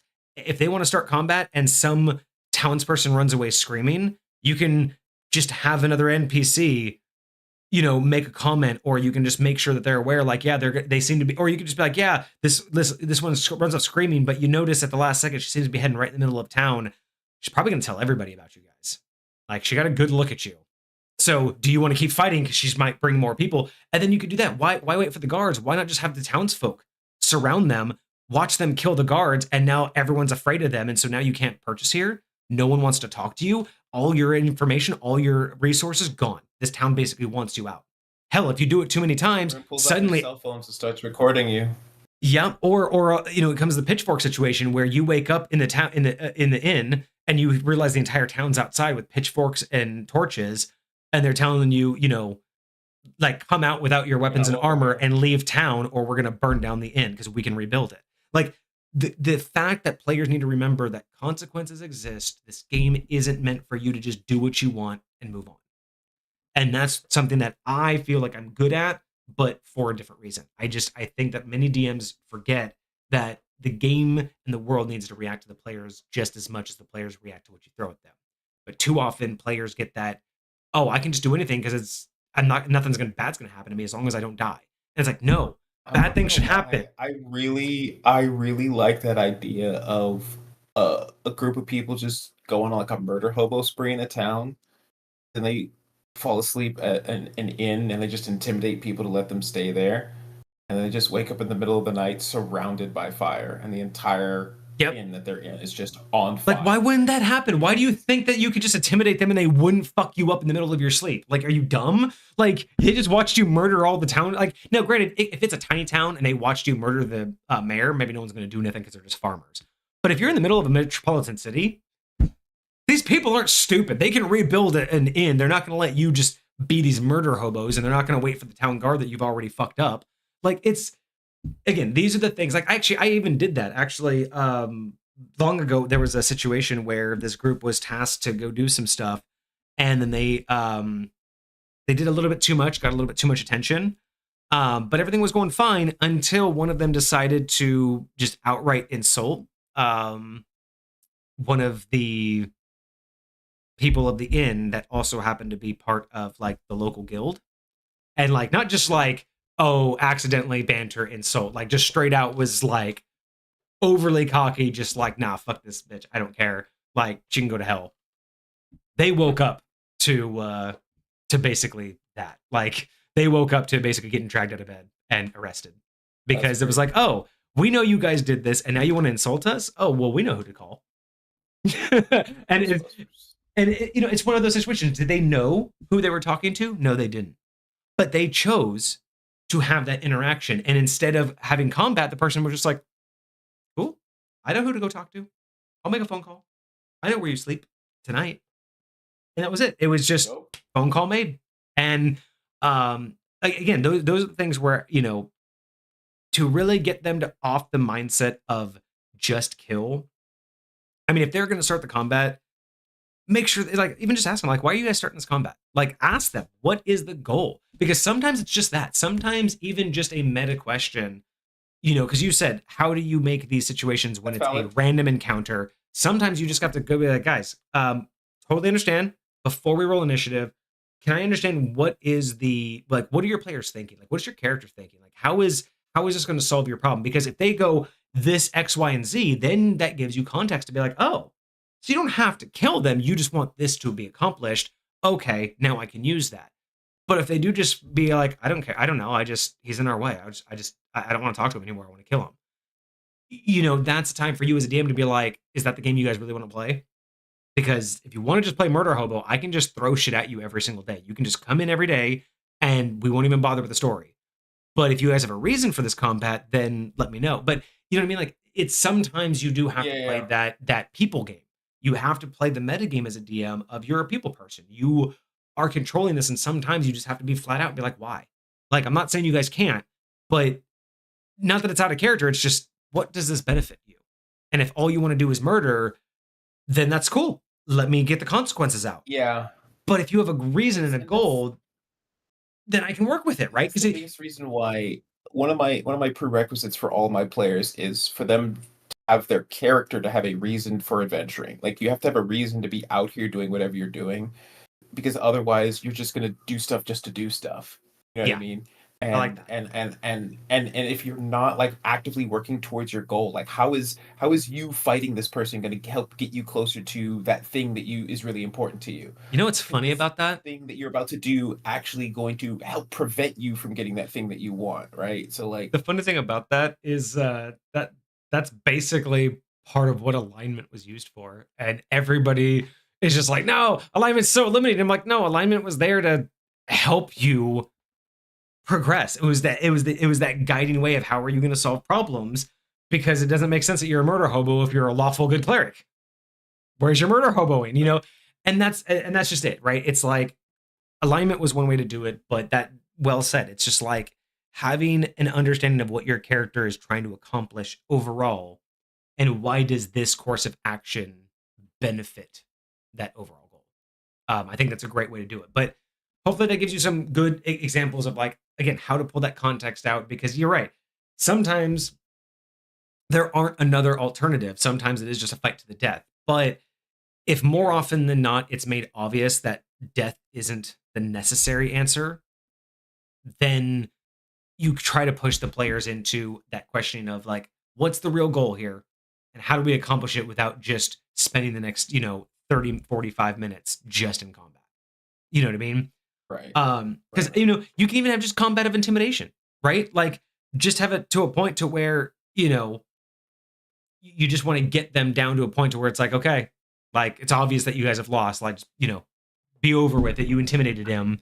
He's scared now. Like, there's just ways where it's like combat doesn't have to take more than 2 rounds. You can just have 2 rounds of combat and then just end it with dialogue. But he's like, okay, all right, fine. I don't want to die here today. And he puts his sword away. You know what I mean? Most players that aren't true motor hobos aren't going to just interrupt this dialogue and kill him. You know what I mean? In a true game of actual players who take it seriously, if 2 rounds in, the guy just your enemy just goes, shh, I don't want to die today. You know what? Take what you need. Like, that's an easy surrender, because it's not really like a surrender. It's just more of a, bro, like, I'm outnumbered. You've intimidated me. Off as like an ego battle, like they were both battling just because they were of their bravado, and one person just swallows theirs because they see that they're clearly outmatched and they just walk away. Like, that's enough. Yeah. And that's why, like, I don't mind using NPCs that interrupt, right? A more powerful or even just a more distinguished NPC coming in and interrupting. Because you see that in movies, right? Where 2 people are batting it out, they've cut each other up, and then that one person goes, what's the meaning of this? And they both are like, oh, yeah. Sorry for being sad. And then the fight just over because the person's hella mad, and they're like, how dare both of you? And you're just like, oh. Like, that doesn't happen often enough in D&D, because most players be like, oh, you're just going to end it? You're just going to force end the combat? I'm like, well, you could, but have you ever seen this scene in a movie? Like, not saying that you have to follow along, but like, what do you think's going to happen if you just straight out murder this dude in front of him? Like, obviously the fight's over. The other enemy is done. Like, he's put his sword down. So if you attack him now, bear the consequences. People are not going to respect you. And it's like, I don't mind any of that kind of stuff, because some people might, think like, again, if it's not planned, or, oh, it's Deus Ex Machina, you're forcing the combat. But it's like, again, when people say, well, if you're forced the combat to be over, then you're taking away player agency. Well, then you're basically saying that murder is always the option. Because if I can't end the combat in a cinematic way, and you're just, because again, I've done this too, where I've ended combat in cinematic ways, and players got pissed. And it's like, so your entitlement to kill overrides the fact that this is actually better for the story, that you're interrupted in combat. Like, I don't understand this idea that they just absolutely. I think my last question is planning out combat or planning out RP, basically like saying cutscene type stuff. Yeah. Like the use of cutscenes and like what that looks like and how that feels toward, like, how to make it feel good versus feel like I just don't get to play. It depends on the delivery and what you're cutting off, right? Like, if it's one of those things where if you're going to be the DM that you let the battle go so long and you're not paying attention, and it is going to be the killing blow when everybody knows it, and you go, but you don't kill him. No, we're going to stop because I have to do the cinematic. That's fucked, and that feels bad. But if you're just part of the way through the combat and a cinematic thing breaks, it has to make sense, right? Like, it just can't feel like you're interjecting because they're winning, or you're interjecting because, again, the combat has to feel good. Because if it's just a random combat that you're just going to stop in the middle of it, everyone kind of feels like, what was the point of that? But again, if it's that moment of like, you're talking with somebody and he's like, I'll bet you wouldn't say that with a sword in your hand, and then he does like a little duel, and then halfway through the duel, someone else comes in and says, enough of this. That's an okay situation to end combat, because it wasn't a real combat. But to force end a combat that didn't have really like a control, right? Like, if you're just in a bar brawl and you're just like, okay, fight's over, I'm calling it because something's going to happen. It's not necessarily that the fight's over, but it fully shifts. So say, yes, there's this guy and you were totally about to kill this guy, but right before you land the decisive blow, somebody much more powerful comes in and stops you. Right, you see a cutscene of somebody like rushing, and as your blade comes down, they catch your blade in their hand, and they lift it up and they bring it in front of themselves, and they're like, "Oh, I don't think." So here's how I solve that. I'm not against it. Again, timing is everything. Context is everything. Sure. If it seems like you did it just because you don't want them to kill that NPC, feels bad.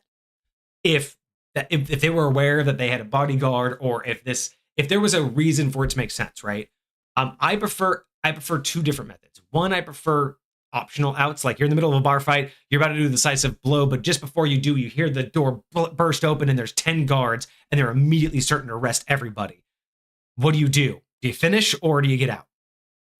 Give them that sense of, if I finish, I might actually get more consequences than by just letting them go and leaving. That's how I would prefer to do those kind of interruptions, is instead of just you're done, all your actions are done, no one move. I prefer this, something's happening that's obviously more important. Do you want to take the risk? But going back to your other one, the other option is the way I solve your situation where I want to interject, I roll for it. Like I said, I take it. If I want that NPC to stop them, if I truly believe that, I'm like, hey, I got this NPC, he can make it there, I'm going to roll for it. I'm not going to enforce it. I'm going to make sure that they do. You say roll for it. You're saying roll to see if he gets there, or roll to see if he succeeds? Well, to see if he succeeds. So I'm going to play the character. If I want an NPC to react that way, and they don't have some sort of, like, if you're level 1 and you have like level 20s around you, they're just going to do whatever they want, right? It's to show the power dynamic. But if you're like level 10 and this is like just some other peer of yours, but they just don't want you to murder, I'm going to be like, okay, well, he's close enough, he can move enough, but he still has to stop you. So I'm going to make sure that he rolls to hit to grab you. And then you might have and depending on the situation, I even might say, hey, you have to do a strength check because you feel something forced. Or I'm just going to roll a flat D20 to react and to see if he has the ability to stop you before you do it. And as long as I do the roll publicly, like, you know me, I will just randomly roll and then I say what happens. Sure. And you've seen me roll and nothing happens. Guess what? That's probably because whatever was supposed to happen couldn't. And so that's how I solve it. I'm not saying that's a perfect solution, but that's how my open world works. I'm allowed to fail too. And that's why I don't decide these things, because I don't like the idea of saying that NPC is off limits. If that NPC is that off limits, he better have a fucking god protecting him. Or yeah, but it's like I should have done something. But to me, if I don't want an NPC to die, I should have done something better, or they should have done something better. But if an NPC has a chance to die and someone wants to protect him, that other NPC has no more ability to protect this other NPC than a player would have the ability to protect another player. And that's kind of another thing I mean of I play every NPC like a player, because if two players wanted to help each other out, I'd roll for it. I'd be like, this axe is about to come down. Can I get in the way of it? Sure, roll for a reaction and then roll for strength or dexterity. I would make them roll for it. So why shouldn't my NPC? It's not fair for me to say I don't want this to happen, so it's not going to. The only people that can do that are gods, characters vastly more powerful than you, or something that absolutely makes sense that I can, like, again, we've had these conversations where you're like, well, how does that make sense? And I can go, here's the exact logic trail that led to this. And then you're like, oh. So those are my things, right? Is unless there's an absolute perfect explainable reason or divine intervention or just pure power scale gap, I'm going to roll for it, because that makes everyone feel better. Because if I can roll for it and I roll and you see me do nat 20 and I go, right as the blade comes down, you feel it stop as so-and-so is standing over you going, don't. But if I roll a 2, I'm going to be like, and as that knife comes down, you see a hand and you just see the hand just drop as if just like just dropping, like out of failure. Like it didn't work, but it shows that he was trying to stop you. That to me is why I feel high point. And again, maybe if you someone like you may not be able to articulate it, I feel like that's why high point always feels valid in what happens, is because there's always those moments where you see the failures and the successes. You don't just feel like the world is going to do what it wants to do. And I think that's hard for most people. It's hard for most DMs to give up that level of control and give up that level of direction. But that's also because I think a lot of DMs have this idea of they have these linear stories and campaigns, but they want to believe it's in an open world, and it's really not. And I think that's an issue, is they want to believe they have this cool open world and you're in a town and you can go anywhere in town, but you specifically want to go here. And it's like, so I can't really go anywhere. I can do things that are in a town. I can do whatever would be found in a town, but I can't really go anywhere. I can only really do things until it's time to go to the place you need me to go. And that's the difference between my world, where you're in town, and yes, you can knock on every door if you want. You can ignore the main quest. You can leave the town for all I care. Nothing is pushing you, stopping you, or keeping you in any one location. Whereas for most DMs, I think they want to believe they have that level of ability, but at the same time, their campaigns are so locked that they don't realize that they can't really, like, if you're in a, like, imagine walking down a road. Most DMs think they're in a city. They want to believe they're in a city and you have to get from one side to the next. But most DMs are a neighborhood, and you at best have 2 or 3 blocks either direction, but you only have one direction you can walk on all those blocks. And that's the difference. I'm not trying to brag. It's not a brag. It's just the way I design my game. Mine much more is like that city, where it doesn't matter where you go, something will be happening. There are some games, like there's plenty of open world games, even Genshin Impact. A lot of these games profess themselves to be like open world games, but they still have edges of the map. They still have doors you can't open, right? Even in like Baldur's Gate, you know how you can like open a lot of doors or even like attack doors. There are some doors that don't have health bars. There are some doors that don't have the ability for you to interact with. They're just decoration. I'll go one more. Doors. I'll go one more level on that too. And I think this is actually, we'll probably end it here, but this is probably like a great way to cap this concept of why the open world mentality doesn't tend to work, especially with like the campaign mindset, is it's not just about like every single door can be open, every single path can be gone down, but it's that, expectation of what's next. I was trying to, I just had a way to like articulate that. And I know that happened to me earlier. I was like, it's not, I gotta get it stick.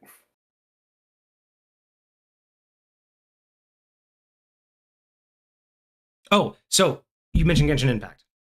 So the problem with open world games, and the problem with the same way of applying it to D&D, is while they are open, they aren't open world in the sense that you can go and do anything. They are open world in the sense that they are open campaign, meaning there is no order in which you must do things. See, this is the problem. Most open world games, that's what we've learned. And from video games, open world just means no order. You can do side missions, you can do main missions. There's no time limit, there's no order. You do it at your leisure. That is what the colloquial open world term means. So the reason why it's so difficult is most DMs have this open world, meaning you can go into town and you can do anything you can do in a town. You don't have to do it in any specific order. But there is still a trigger that will continue the campaign. Just like in Genshin Impact, you can go anywhere you want, but there's specific NPCs that will say the same thing to every player. There are specific NPCs that will always be there, that will always do the same thing. In High Point, I don't do that. I don't say, well, in this town, there are 5 people you can talk to. So it's open world, but you will talk to one of these 5 people, depending on what side. Sure. I don't do that. I know how many people there are in town, and who you decide to talk to, what questions you decide to ask, will lead you in a completely unique, one-of-a-kind direction that is not pre-planned. I don't have, if you go to the market, this is the person you're going to talk to. No. If you go to the market, there's 10 stores. Which one do you pick? I'm going to give you 5 different names. It's that whole thing of I don't have static things I expect them to interact with. Open world truly means it's not just do anything in any order. It's you make everything. You decide what your campaign is. You decide if you want more money, more power, more magic. You decide what your goals are and what your side quests are. And that's what I feel more is like open world. But when you have this mindset of, well, this is the NPC that you have to talk to get your story done, it doesn't matter how big your world is, you've locked them into having to go to that NPC when they're ready to continue. Right. Instead of all of the other stuff being able to be continued without that. In some scenarios, I can see why one person would be like the only person that has the information, but a lot of times when that happens, I'm like, why are they the only person that knows this? Why are they the only one that? It's because it should be represented as they're the only ones that know this, right? It's not that they're the only one. It's just they're the only one you could find. But you're right. No one really specifies that. Yeah, and I'm like, also give him that opportunity to see and do things, differently. I don't know. I appreciate when it's not just one way, Yeah. right? When it's not just, oh, you have to do it like this, or you have to see it like this. Like, yeah, no, I got mad respect for that. I got mad respect for that. This was fun. Thank you for the questions. This was good. This was like a nice little like Yeah. mental exercise to really like nail down some of these things. Yeah, I know. It was super weird because when we first started talking, like, none of the stuff we were talking about were any of my questions. But then as we just kept talking, all the questions ended up just coming up in conversation. That's what And so I think happens. we got through almost all of them. Almost all of them, yeah. Well, save some for next time. This is great. Well, Um, I'll have some more. I'll have to come up with some more.